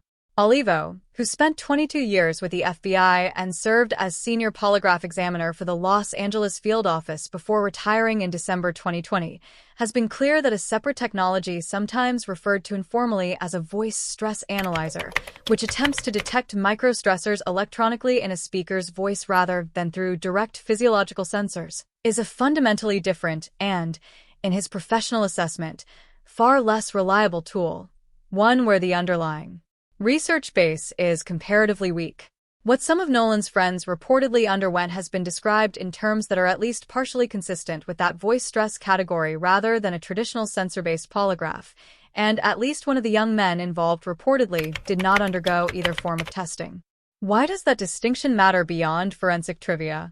Because question construction, examiner independence, and the underlying methodology all determine how much evidentiary weight any of this can carry, and a voice stress result obtained without investigators controlling the specific wording of the questions asked carries meaningfully less weight than a traditional polygraph administered by an independent examiner working from state-approved questions. Olivo's own standard, drawn directly from his FBI career, is that a properly conducted polygraph, with an independent examiner and carefully vetted yes or no questions designed to avoid the kind of moral responsibility ambiguity that produces false positives, is meaningfully more probative than a voice stress test administered informally. As of tonight, no on-the-record source has confirmed that any of the young men on that boat have sat for a traditional, independently administered polygraph with investigator-approved questions. Until that happens, they passed a polygraph is not an accurate description of where this piece of the investigation actually stands. I owe you one more correction before we get to that timeline gap, and I think it is actually the cleanest example in this entire case of how badly a rushed narrative can damage the people it lands on. In the days after Nolan went missing, a photo began circulating widely online showing him at a crowded pool party, packed in among a large group of people, with a caption or an assumption attached to it suggesting the photo had been taken in the early hours of July 5th, meaning it would place him alive, at a party, hours after his friends said they had already left the island without him. That single photo fueled an enormous amount of speculation about the friend group lying about the timeline. It was wrong. Warren Hudson addressed it directly during his interview series on The Officer Tatum Show, explaining that the photo was actually taken exactly 1 week earlier, on June 27th, at a separate pool party at a friend's house in Pass Christian, and confirming that he is the person standing with his arm around Nolan's shoulders in that same image. The photo had simply been posted to Instagram on July 5th, which is what caused the confusion about when it was taken, not when the pool party itself happened. That is a textbook reveal order correction. An initial claim spread fast because it fit a suspicion people already had, and the actual explanation, boring, verifiable, and exonerating on that specific point, took days to catch up and never traveled nearly as far. We are telling you now on the record so that if you only heard the first version, you are not still carrying it around as fact. It matters, in weighing how much credibility to give that interview series generally, who is actually asking the questions. Brandon Tatum, the host, is a former Tucson, Arizona police officer who served 6 years on that department, working as a SWAT operator, a field training officer, and a public information officer, before an interaction he filmed at a 2016 Trump rally went viral and launched his current career as a conservative commentator, author, and radio host under the persona, The Officer Tatum. He is the author of a memoir, Beaten Black and Blue, Being a Black Cop in an America Under Siege, and a co-founder of the political outreach organization Blexit. TMZ has reported that Warren Hudson had no prior personal or professional relationship with Tatum before this interview, which cuts against one theory that circulated online suggesting the sit-down was somehow pre-coordinated for a friendly audience. Whatever you think of Tatum's politics or commentary elsewhere, his own law enforcement background is at least part of why Hudson's family reportedly felt comfortable choosing that platform for a first, extended, on-the-record account, rather than a traditional news outlet. That choice did not come without real cost to Tatum himself. After Part 2 of the interview aired, he faced significant backlash, much of it from Black viewers and commentators, including a pointed public rebuke from radio host D.L. Hughley, accusing him of using the platform to inflame racial tension rather than pursue facts. Tatum pushed back forcefully, at one point directing frustration at critics in his own comment sections and saying plainly that he supported finding out what actually happened to Nolan Wells and did not believe fairness to the friends he interviewed required assuming their guilt because of their race, adding that he believed some people would eventually owe those young men an apology. Nolan's own mother, Christine Wansley, went further still, criticizing Tatum directly during an appearance on Don Lemon's podcast, to which Tatum responded publicly, "You do not see your way to the truth." That exchange, a grieving mother and the commentator who gave her son's friend his most extensive public platform, publicly disagreeing with each other, is its own small window into how fractured even the people closest to this case have become over how to actually get to the truth. That interview series ran 4 parts, and each installment added a genuinely new piece of the account rather than simply repeating the first. In Part 1, Hudson described himself as Nolan's best friend, while acknowledging he had never actually met Nolan's parents and said Nolan had been drinking that day but appeared, in his account, completely fine. Part 2 included home video footage establishing that the group had not traveled to Horn Island in a single boat, as much of the early coverage assumed, but in 3 separate boats carrying several people each, including Nolan. Part 3 walked through what Hudson says happened after his own boat left the island. He says he woke up on July 5th freaked out upon learning Nolan was still missing, and that he and his own family then took a boat back out to Horn Island themselves to search for him. Part 4 addressed one of the more persistent online rumors directly, the claim that Nolan's phone had been withheld from his family, gone through, or had data deleted from it before it was eventually returned, with Tatum pressing Hudson to walk through exactly what he says happened to that phone. Whatever you make of Hudson's credibility generally, particularly given Nolan's own father's separate, unrelated dispute with a different young man's claimed friendship, the interview series at least put a specific, checkable, 4-part account on the public record, with home video, specific timestamps, and a named platform willing to attach its own credibility to it, rather than leaving the friend group's side of the story as a single vague denial issued through a lawyer. Nolan's mother has also taken direct legal action to close some of these gaps herself rather than wait on the state. On July 28th, the family issued formal subpoenas, filed in Mississippi State Chancery Court, seeking account records from Meta's platforms, Facebook, Instagram, and WhatsApp, along with Snapchat, TikTok, and the location tracking app Life 360. The filings request usernames, passwords, associated emails and phone numbers, display names, IP addresses, the content of chats, posts and stories, and any photos, videos, and GPS location data with timestamps tied to Nolan's own accounts, giving each company 21 days to comply. A demand one legal commentary piece covering the filing characterized memorably as an attempt to expose whatever might be hiding below the surface of Nolan's own digital life. Nolan's phone itself was recovered from the home of one of his friends on the evening of July 4th, after the family used a phone locator app to track it down themselves rather than waiting on investigators to do it before it was eventually returned to them. Christine Wansley has said the family grew concerned specifically after receiving that phone back and finding no photos or videos remaining on his Snapchat account, raising the fear that content documenting his final hours may have been deleted, either by Nolan himself, by someone else, or through routine platform expiration. Ben Crump has separately said his legal team is working with independent oceanic engineering experts to examine something that has bothered investigators and outside analysts alike from the beginning. Nolan's body was recovered in essentially the same location, the northwest tip of Horn Island, where he was last reported to have been. Crump has posed the question directly and publicly. Given documented Gulf tidal patterns and current behavior over a roughly 48-hour window, how is that possible? And what does it tell us about where and how he actually entered the water? That is not a rhetorical question designed for a press conference. It is a specific, checkable, physical question, and it is one of the few open threads in this case that real science, not another dueling audio file, could actually help answer. In fairness, a preliminary answer to that exact question has already been floated publicly, even before Crump's outside experts finished their own review. An official with the United Cajun Navy, the same volunteer group that helped search for Nolan, has said his body was recovered face down near a stretch of water known specifically for dangerous rip currents, and has theorized that a rip current could plausibly have carried him out before a subsequent tidal shift brought him back toward roughly the same stretch of shoreline, rather than that proximity necessarily proving he never left the area where he was last seen.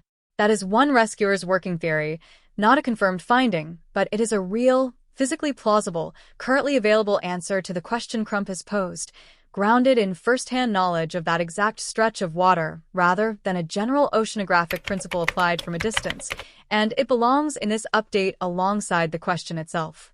Separately, Warren Hudson's father has reportedly offered a $50,000 reward related to information in the case, a detail Crump has publicly acknowledged and responded to directly rather than dismissed. None of this, the subpoenas, the outside oceanic experts, the reward, the independent autopsy itself, is unprecedented behavior from a family that no longer trusts a local law enforcement agency to hand them the full truth on its own timeline. It is, in fact, close to the exact playbook the Ramsey family followed for decades after the killing of 6-year-old JonBenet Ramsey in Boulder, Colorado in 1996. John Ramsey spent years publicly saying his biggest frustration was that Boulder police had refused help from the outside that could have helped, pushing repeatedly for independent labs to retest DNA evidence using techniques the department itself was not using, and eventually petitioning Colorado's governor directly to hand decision-making authority over that evidence to an outside agency instead of the department that had, by its own admission, mishandled the initial crime scene. That case is not a clean parallel to Nolan's. The facts are entirely different, but the underlying family posture is nearly identical. When the institution holding the primary evidence in your child's death will not share it, will not explain its timeline, and will not welcome outside expertise, going around that institution with your own experts stops looking like grandstanding and starts looking like the only tool a grieving family has left. Let's also be honest about something else that keeps getting flattened in this conversation: the 6-hour gap in the public timeline.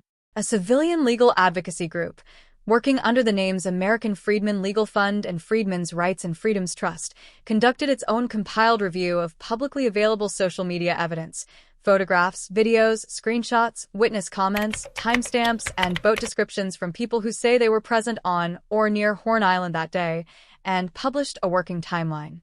I want to be precise about what that document is and is not. It is a civilian compilation of open-source claims, not an official investigative finding, and none of its specific timestamps have been independently verified by law enforcement as of tonight. Separate from that civilian compilation, CBS News independently obtained and reported actual GPS data tracking the boat's real movements that day, which is a meaningfully more authoritative source than the crowdsourced social media timeline, since it reflects the vessel's own recorded position rather than second-hand recollection. According to that GPS data, the boat departed its dock at 9:56 that morning and reached Horn Island by 11:14. It departed the island at 4:31 that afternoon, matching closely with the bilge pump failure and sea tow call, and returned to its original dock. From there, the data shows it traveling into a nearby waterway called Fort Bayou around 5:52 p.m., returning to the dock by 6:06, then heading back out to a Fort Bayou boat launch at 7:19 p.m., before finally being transported by trailer overland to the Biloxi residence of the boat's owners. That is a documented, GPS-verified account of where the boat itself went for hours after leaving Nolan on the island. Even if it does not, on its own, tell us anything about where Nolan was or what happened to him during that same window.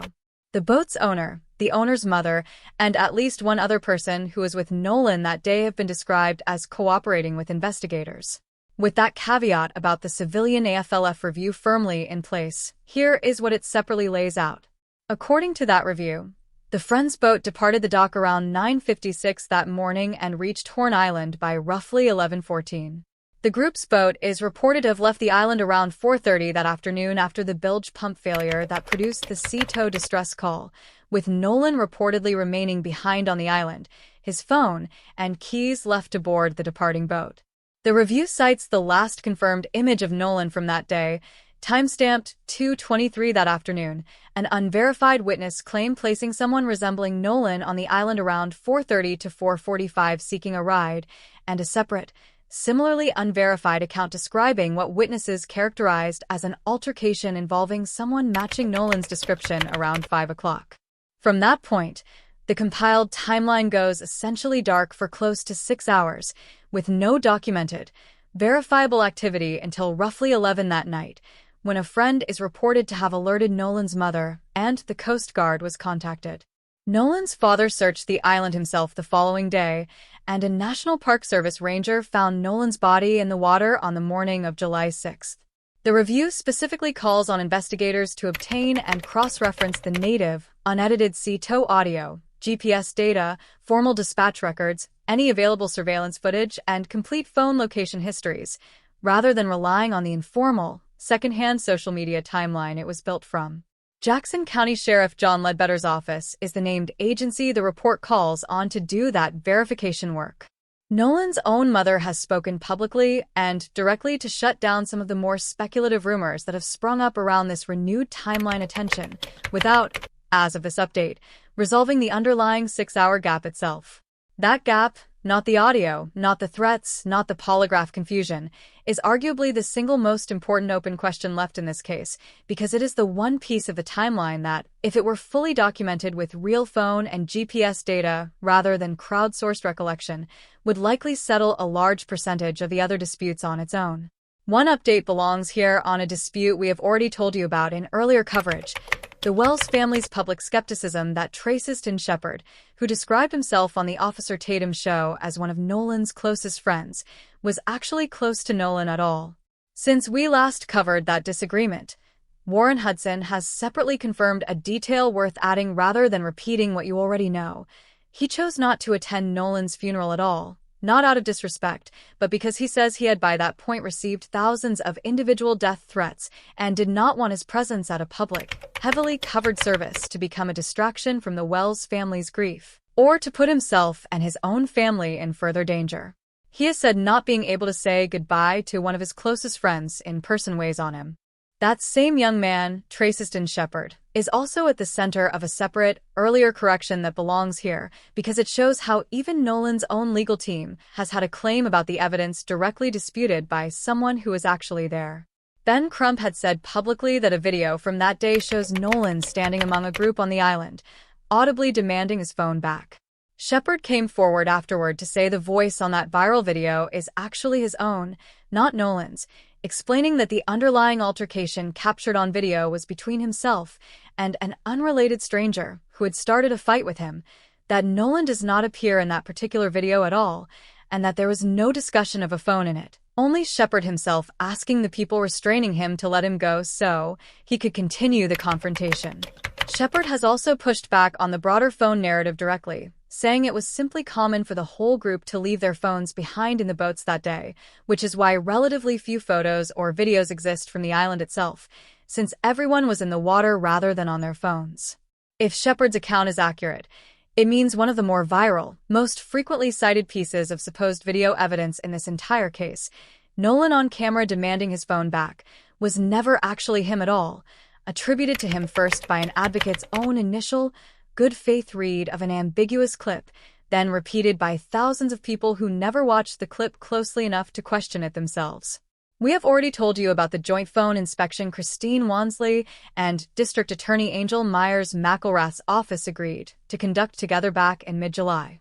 That formal, agreed-upon process, not a viral video clip, remains the actual resolution mechanism for the phone question, and it is worth remembering the next time a new clip claiming to show Nolan on camera starts circulating again. CNN's own coverage of that subpoena filing noted specifically that it targeted some of the largest technology companies in the world simultaneously, Meta, Snapchat, and TikTok all at once, an unusually broad, coordinated legal push for family working through state chancery court rather than a federal case, with its own dedicated investigative resources. Attorney Eric Bland, who has represented families in other closely watched, contested death cases, offered blunt, practical advice on that same program that applies just as well to tonight's update as it did to his own advice for the Wells family. Be tenacious. Get the public involved. Don't give up. Demand answers. While specifically urging investigators to ask for cooperation between local and state law enforcement and to press everyone who is on that island to participate voluntarily, on the theory that anyone with nothing to hide should have no reason not to. Trial attorney Dante Mills, discussing that same phone question on Jesse Weber Live, made a point worth holding onto for the entire deletion conspiracy theory. Electronic evidence, he explained, tends to be far more consistent and far harder to quietly erase than people assume, since it's going to show when a text message was sent, what was included in that text message, with time blocks and metadata attached that are, in his words, really difficult to change without leaving a trace. Effectively describing a phone's underlying digital footprint as close to tamper-proof at a forensic level, embedded in data that a joint forensic inspection like the one the family and DA's office already agreed to should be able to recover or definitively rule out, regardless of what does or does not currently appear on the phone's visible interface. Digital forensics analyst Morgan Wright, separately appearing on Cuomo, made essentially the same point from a different technical angle: deleted content, including material some worry vanished from Nolan's Snapchat, is frequently still recoverable at the device or server level using standard forensic tools, meaning the absence of visible photos and videos on the phone the family received back is not, by itself, proof that the content is actually gone forever. Before we close, I want to walk through what a grand jury actually does in a case like this, why an undetermined second autopsy does not mean this case is dead, and why the parallel civil litigation track that attorneys on multiple sides are now positioning for matters just as much as the criminal one. As we have already told you, Jackson County District Attorney Angel Myers McElrath maintains that her office's relative silence on this case is a function of the law, not indifference, since essentially every unnatural death in her county is presented to a grand jury as standard practice. That reassurance from the local level is worth holding on to because the tension between reassurance and suspicion runs all the way up to the national level, not just through the panel of experts and advocates we have already walked through. NAACP National President Derek Johnson held his own news conference accusing Mississippi state and local officials of being, in his own chosen words, derelict in their duties, saying plainly, without hedging, we're accusing them of being derelict in their duties. That drew a direct, pointed response from Nolan's own hometown political representatives. Mississippi State Senator Jeremy England called the accusation completely unfair, saying the investigators involved possess the utmost integrity and they want to get the facts correct, and adding, with visible frustration, these are very good people, and it's really disheartening to see their name and their reputation being dragged through the mud. He also said Mississippi law enforcement don't follow what you see in some other states, and insisted they would not be swayed by public pressure in either direction, whatever outside advocates or officials might prefer. Congressman Mike Ezell separately voiced full confidence in Sheriff Ledbetter and the broader investigation, stating plainly that he trusted local law enforcement to see the case through properly, a level of direct congressional engagement with a single county sheriff's department that is itself unusual for a case that has not yet resulted in a single criminal charge. That is the same NAACP whose state chapter and national board have publicly demanded transparency and a federal review in this case, now directly clashing with elected officials from Nolan's own community over whether the local investigation itself deserves public trust, a genuine, unresolved disagreement, not a manufactured one, playing out entirely among people who all say, in good faith, that they want the exact same outcome for Nolan and his family. Jackson County Sheriff John Ledbetter, whose office is leading the underlying investigation, has struck that same reassuring note in his own public comments, which we have already shared with you in earlier coverage, including a direct, repeated appeal for anyone with information, however small, to come forward. crediting public tips with producing what he called a very productive stretch of new information at one point in the investigation. If the DA's description of standard practice is accurate, and there is no public reporting contradicting it, then the grand jury path in Nolan's case may be considerably less unusual and considerably less an indicator of suspected foul play specifically than a lot of the online conversation around it has assumed. That does not resolve any of the open forensic questions in this case, but it is an important corrective against the idea that a grand jury referral, by itself, means investigators secretly believe this was a homicide. It may simply mean investigators are following the same procedure they would follow for any unexplained death in that county. A grand jury, in Mississippi as in most states, does not determine guilt. It determines whether there is probable cause sufficient to bring formal criminal charges at all, deciding between what's formally called a true bill, meaning charges proceed, or a no bill, meaning the prosecution's own evidence did not clear even the comparatively low probable cause threshold and no charges follow at all. It is worth knowing just how rare a no bill actually is in this country. In one recent federal fiscal year, prosecutors brought cases against more than 150,000 people, and grand juries returned a no bill in only 6 of them. Grand juries overwhelmingly indict when a prosecutor asks them to, which is exactly why the eventual outcome in Nolan's case is going to depend far more on what the district attorney's office chooses to actually present than on grand jurors independently second-guessing that presentation. Grand jury secrecy itself is not an invention specific to this case. It is a long-standing, deliberately designed feature of the process, meant to serve several purposes at once: protecting the direction and integrity of an ongoing investigation, preventing a potential target from fleeing before charges are even filed, shielding grand jurors themselves from outside pressure and intimidation, encouraging witnesses to speak candidly without fear of public retaliation, and, just as importantly, protecting the reputation of anyone investigated but ultimately never charged at all.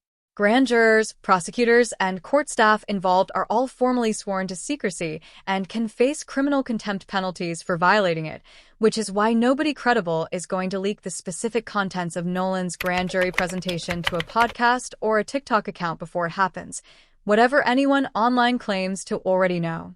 That last purpose, protecting people who are investigated but never charged, cuts in a direction worth remembering given how many named individuals, BART Edmiston, Warren Hudson, and others, have already had their names, faces, and personal details spread across social media in connection with this case, without ever having been charged with anything. Prosecutors control almost entirely what evidence a grand jury sees and in what order, which is precisely why the sealed autopsy, sealed toxicology, and sealed underlying investigative file matter so much right now. Whatever narrative the district attorney's office chooses to build out of that evidence is the narrative that will determine whether anyone is charged with anything in connection with Nolan's death at all, or whether this formally closes as an accidental drowning with a permanently undetermined manner of death sitting alongside it. Toxicology results specifically have not yet been publicly released, and officials have explicitly asked the public to treat any claims about blood alcohol content or drug findings circulating online as unverified until an official report is issued. That warning is not hypothetical caution, official boilerplate issued out of habit. It is a direct response to something that actually happened. In early August, a purported toxicology report for Nolan began circulating widely across social media, formatted convincingly enough that Latino himself, representing BART Edmiston, publicly warned followers it was fake before officials weighed in.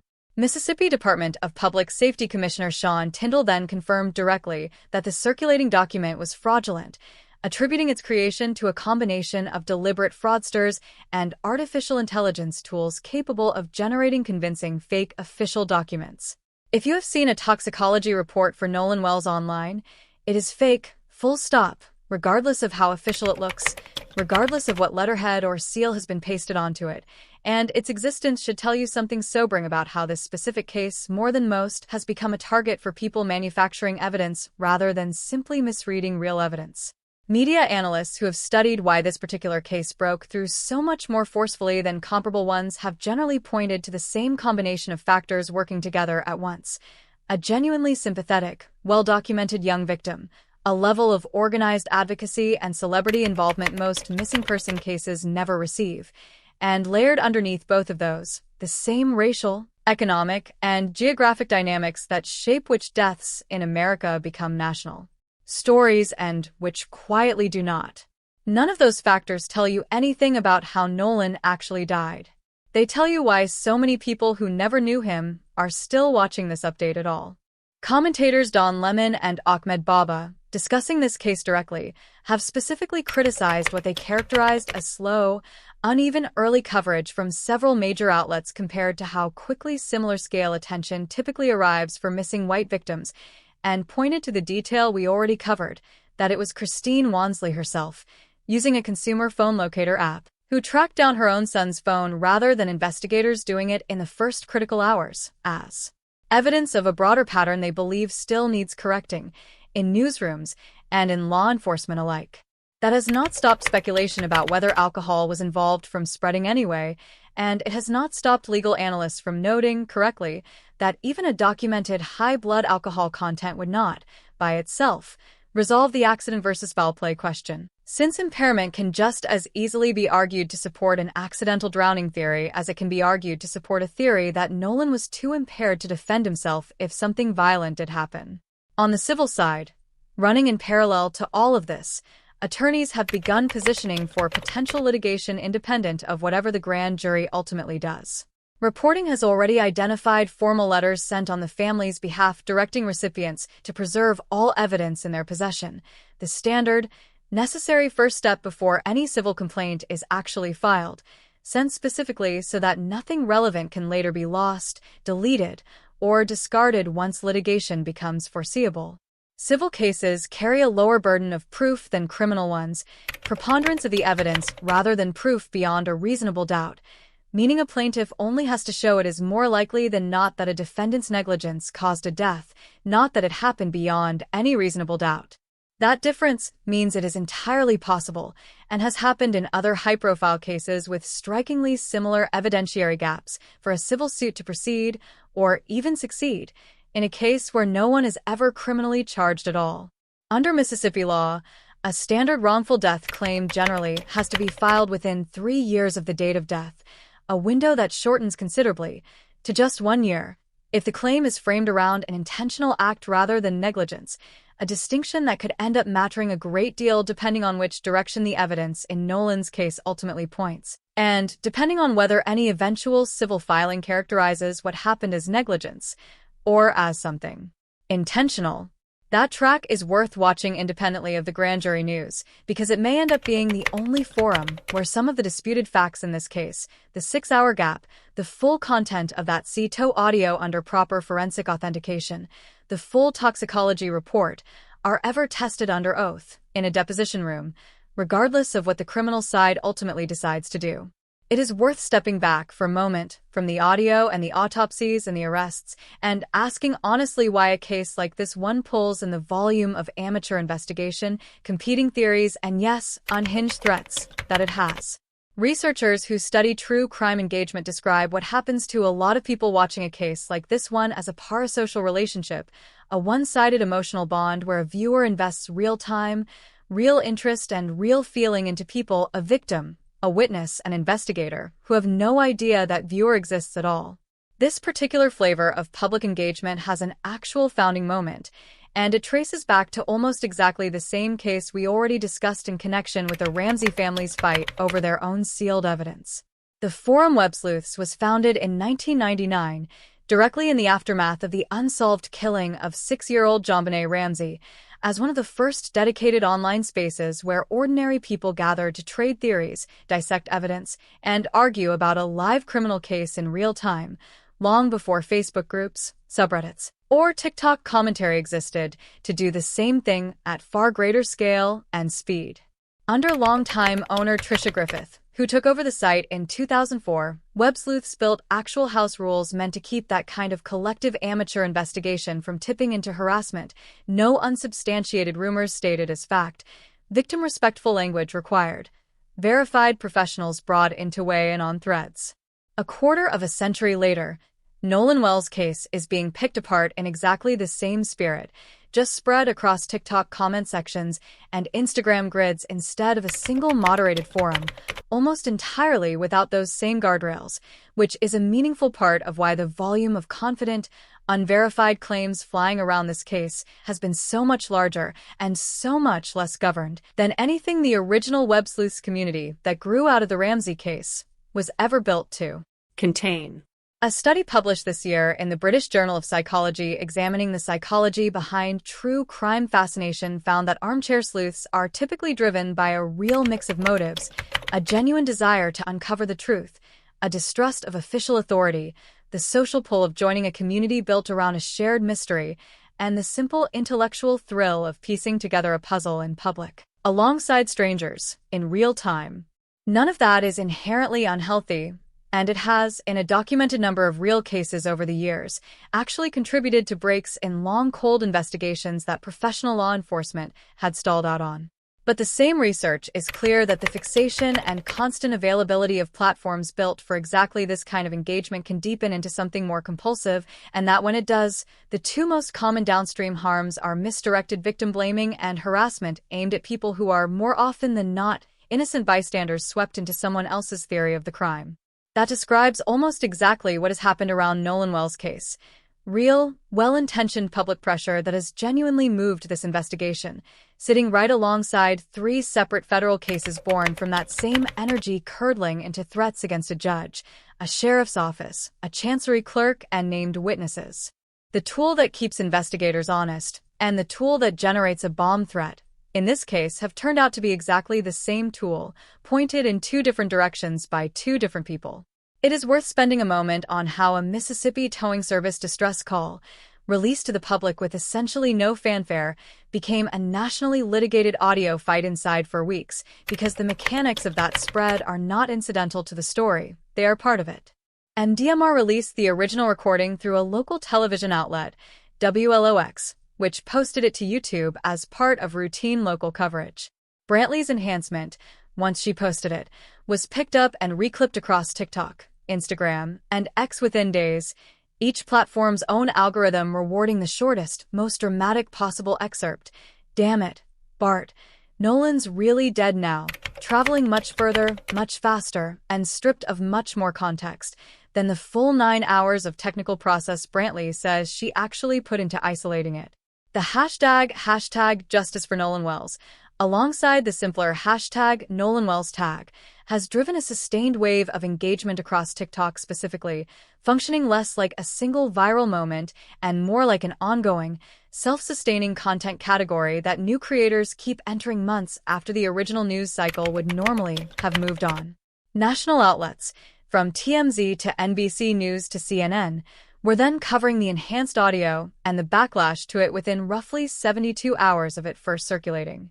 That compression, from a single citizen's home workstation to national cable news commentary within 3 days, is not unique to this case, but it is a big part of why the fight over authentication we walked through earlier has never had time to actually happen before millions of people had already formed a firm opinion about what the recording proves.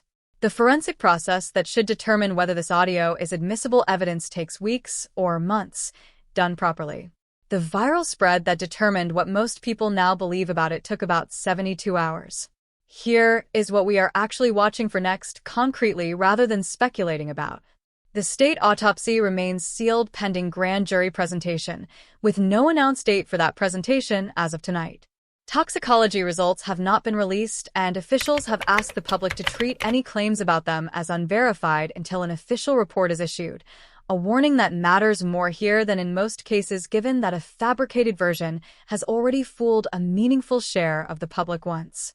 The social media subpoenas issued July 28 gave Meta, Snapchat, TikTok, and Life 360 21 days to respond, a window that is already closed as of this update, meaning whatever those companies turned over, or refused to turn over, is very likely already sitting with the family's legal team right now, even though none of it has been made public. 3 separate federal threat cases against Vasquez Dumars, Edwards, and Porter continue moving through the federal court system in the Southern District of Mississippi, each carrying real prison exposure regardless of what happens with Nolan's own case. And on the civil side, the clock on Mississippi's 3-year wrongful death filing window, or the considerably tighter 1-year window if any eventual claim is framed around an intentional act, is already running, whether or not anyone involved has said so publicly yet. Step back far enough from all of it, the audio, the autopsies, the threats, the subpoenas, and a pattern becomes visible that no single piece of this case shows on its own. Almost none of the names and institutions doing the actual work here are strangers to this exact fight. Dr. Roger Mitchell, performing Nolan's independent autopsy, is the same forensic pathologist who spent years in the middle of the national argument over whether George Floyd's official cause of death had been improperly influenced, and who has separately called for formal review of well over 1,000 in-custody death rulings issued under a different medical examiner entirely. Dr. Stacey Turner's office, holding Nolan's sealed state autopsy, is the same office whose classification of Trey Reed's death as suicide is being independently challenged right now, and the same office whose earlier, undetermined finding in Damian Cameron's death was later overturned by outside pathologists working for the New York Times and Mississippi Today. The dueling audio expert fight over the C-TOW recording is, structurally, the same fight that played out over George Zimmerman's 911 call more than a decade ago, right down to a judge somewhere down the road, likely having to decide whether either side's expert can even take the stand. The family's decision to go around a distrusted local authority with their own independent experts, their own subpoenas, their own oceanic engineers, is the same playbook the Ramsey family ran for decades in Boulder, and the same one the Brown family ran in Ferguson. The threats against a judge's family are the same category of threat Brian Laundrie's sister's family received.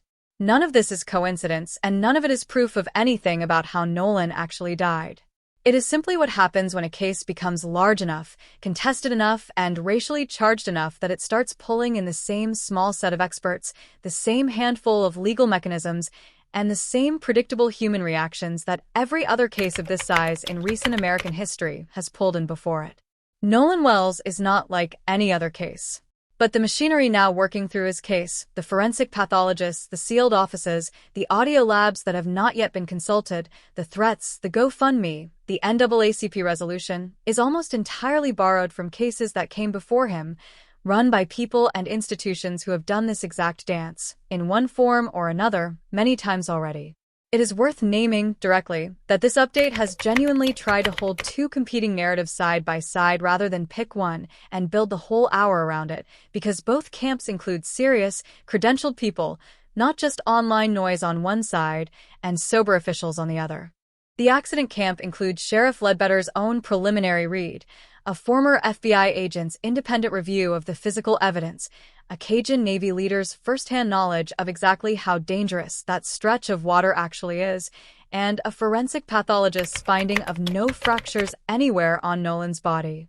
The foul play is not ruled out camp includes an independent, board-certified pathologist's inability to exclude neck injury given missing tissue, an audio engineer standing by 16 years of professional technique, a documented pattern involving the same state medical examiner's office in other contested Black deaths, and a father who searched the island himself and still wants to know why everyone rushed so fast toward the simplest explanation.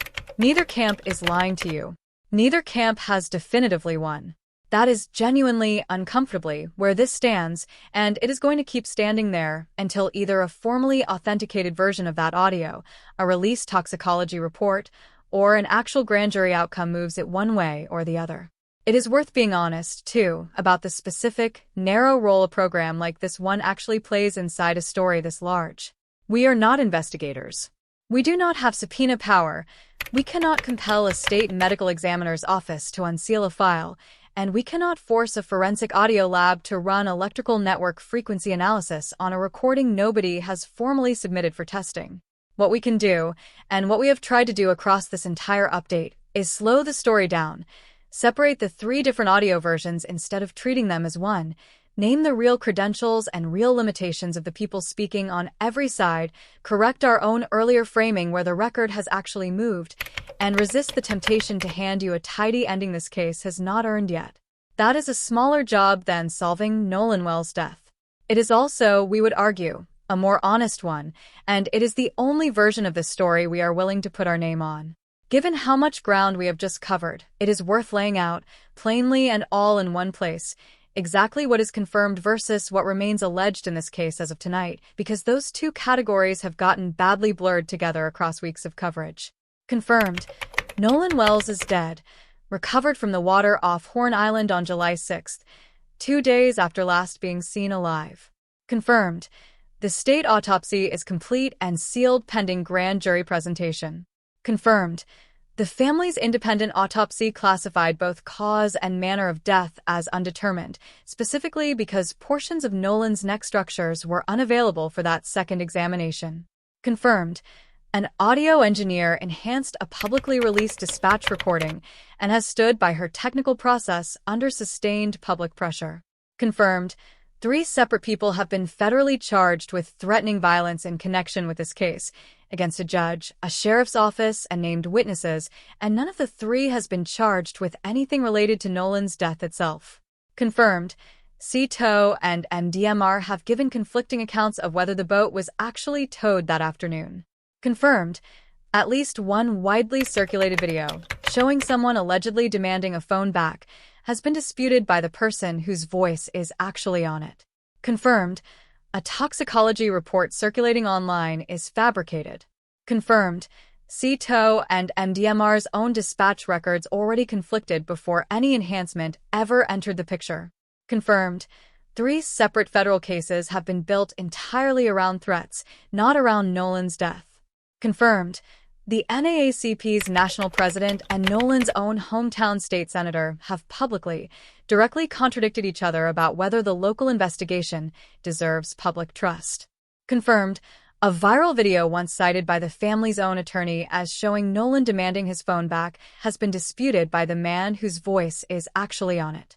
Alleged, still, and only alleged, that the name BART and the phrase about Nolan being dead are accurately captured on that recording rather than an artifact of enhancement and expectation. Alleged that any specific person on that boat did anything to cause or contribute to Nolan's death. Alleged that the state autopsy is being withheld for any reason beyond standard grand jury procedure.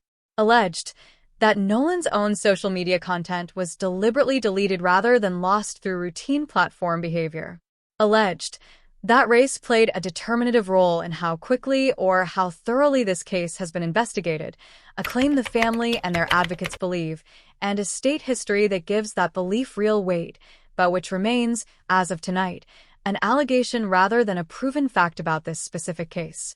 It is worth noting that this is itself a contested claim on air, not a settled consensus even among the people closest to the story. Brandon Tatum has argued directly on Chris Cuomo's News Nation program that, in his own assessment, race does not appear to have been a factor in how Nolan died or in how the friend group has been treated, a position that puts him in direct disagreement with the Wells family's own attorneys and with the NAACP's formal resolution. We are including that disagreement specifically because leaving it out would make this update look more one-sided than the actual public conversation around this case currently is. Alleged that Governor Reeves's specific accusation against Crump and Sharpton is accurate, rather than an unsupported political attack. Alleged that any of the young men who were on Horn Island that day know more than they have told investigators. Alleged that a text message screenshot shared by a commentator, rather than by either family directly, accurately reflects private communication between 2 people who have not themselves confirmed it. Holding those 2 lists apart, confirmed on one side, alleged on the other, is the entire discipline this kind of reporting is supposed to require, and it is the discipline the loudest version of the story online has mostly abandoned. I want to close by returning to where we started tonight because I think it is the only honest place to end. A judge got a bomb threat. A sheriff's office got a bomb threat. A chancery clerk's office got shut down and swept by K-9 units. 2 witnesses got death threats naming their home addresses. And through all 3 of those separate federal cases, through a dueling audio fight that has now drawn in the same admissibility questions that once split a jury in the George Zimmerman trial, through 2 competing autopsies that have drawn in the same forensic pathologist at the center of the national fight over the George Floyd autopsy, nobody, as of tonight, has been criminally charged with anything connected to how Nolan Wells actually died. That is not a satisfying place to leave you. It is not supposed to be. It is where the case actually stands tonight, and I would rather tell you that plainly than pretend either side of this argument has already won something it has not actually won. Go back to that threat we opened with, the one describing blood, so much blood, mailed toward a judge's office with a 10-second countdown attached to it. The person who allegedly wrote those words has never met Nolan Wells, never set foot on Horn Island, and has no actual information about how he died. What he had, according to federal investigators, was a smartphone, a grievance, and a level of total certainty about a case he knew only secondhand, through other people's video clips and other people's captions. That certainty is the actual subject of tonight's update, more than the audio, more than the autopsy. Everyone involved in the story, the engineer, the attorneys, the pathologists, the sheriff, the governor, the family, is working with real but incomplete information and drawing conclusions anyway. Some of those conclusions are careful, sourced, and clearly labeled as provisional. Others are shouted with total confidence by people who have never once corrected themselves in public. The distance between those two approaches, careful and reckless, is, in the end, the entire story of what has actually happened to Nolan Wells' case since the day his body was first found in the water off Horn Island. If you actually have information, real information, not a theory built off an enhanced audio clip or a viral photo with the wrong date attached, there is a legitimate channel for it. The official Nolan Wells tip line, publicized by the family's own legal team, is 888-991-1772, separate from Mississippi Coast Crime Stoppers, which offers its own anonymous reward system, up to $2,500, for information leading to an arrest, submitted anonymously through the P3 Tips app then through a comment section where it will do nothing but add to the noise. Between Warren Hudson's father's $50,000 and Al Sharpton's separately pledged $100,000, real financial incentive already exists for anyone with genuine, verifiable information to come forward through the proper channel rather than posting a theory online. Given everything we just walked through about how a private citizen's home studio work ended up driving national headlines within 72 hours, about how quickly an unverified photo or an unverified rumor can travel farther than its own correction ever does, it is worth asking honestly what responsible engagement with a case like this one actually looks like. If you are one of the millions of people who cares about Nolan Wells but has no formal role in this investigation at all, it does not mean staying silent. The pressure this level of public attention has already generated, the subpoenas, the independent autopsy, the renewed scrutiny of a state medical examiner's office with its own documented pattern, has moved this case forward in ways a quiet, unwatched investigation likely would not have. But it does mean holding your own certainty a little more loosely than the loudest voices in your feed are holding theirs, sending real tips to the real tip line instead of a stranger's replies, and remembering that every named person in this story who has not been charged with anything, BART Edmiston, Warren Hudson, Tracyston Shepard, Katie McCormick, all of them, is a real person whose name is now permanently searchable next to the word homicide, whether or not they had anything to do with 1. That is true of Janetta Brantley, too, on the other side of this fight entirely, a private citizen who did technical work she believes in, who now gets described in the same breath as fraud and doctoring by people who have never opened an audio workstation in their lives. We open tonight with a thread about blood. We are closing with the Wyoming punter's legal bills, a judge's deleted Facebook account, a nurse practitioner defending her own job title online, and a still-sealed folder sitting in a state office in Mississippi that may or may not ever be opened for the public to see. Somewhere underneath all of that is an 18-year-old who caught 63 passes his last 2 years of high school, who welcomed younger teammates like a big brother, and whose mother asked mourners at his funeral to be, in her words, the light that brightens the lives of the people around them. However this resolves, whatever the grand jury decides or declines to decide, whatever the toxicology finally shows, that is the person this entire machine now revolves around, and he deserves better than to become a permanent argument. We want the truth about Nolan Wells, the same as everyone who has ever demanded it, from his own mother, standing in front of cameras, to a professional audio engineer who lost sleep over a recording she never expected to touch, to a defense attorney trying to protect a client he insists is innocent, to a forensic pathologist who has spent his career being pulled into exactly these fights because too few people in this country are willing to do that work in public. Subscribe to this channel because we are not walking away from this case until there is an answer, whatever that answer turns out to be, and whatever it costs the people who are still, tonight, doing the actual work of trying to find it.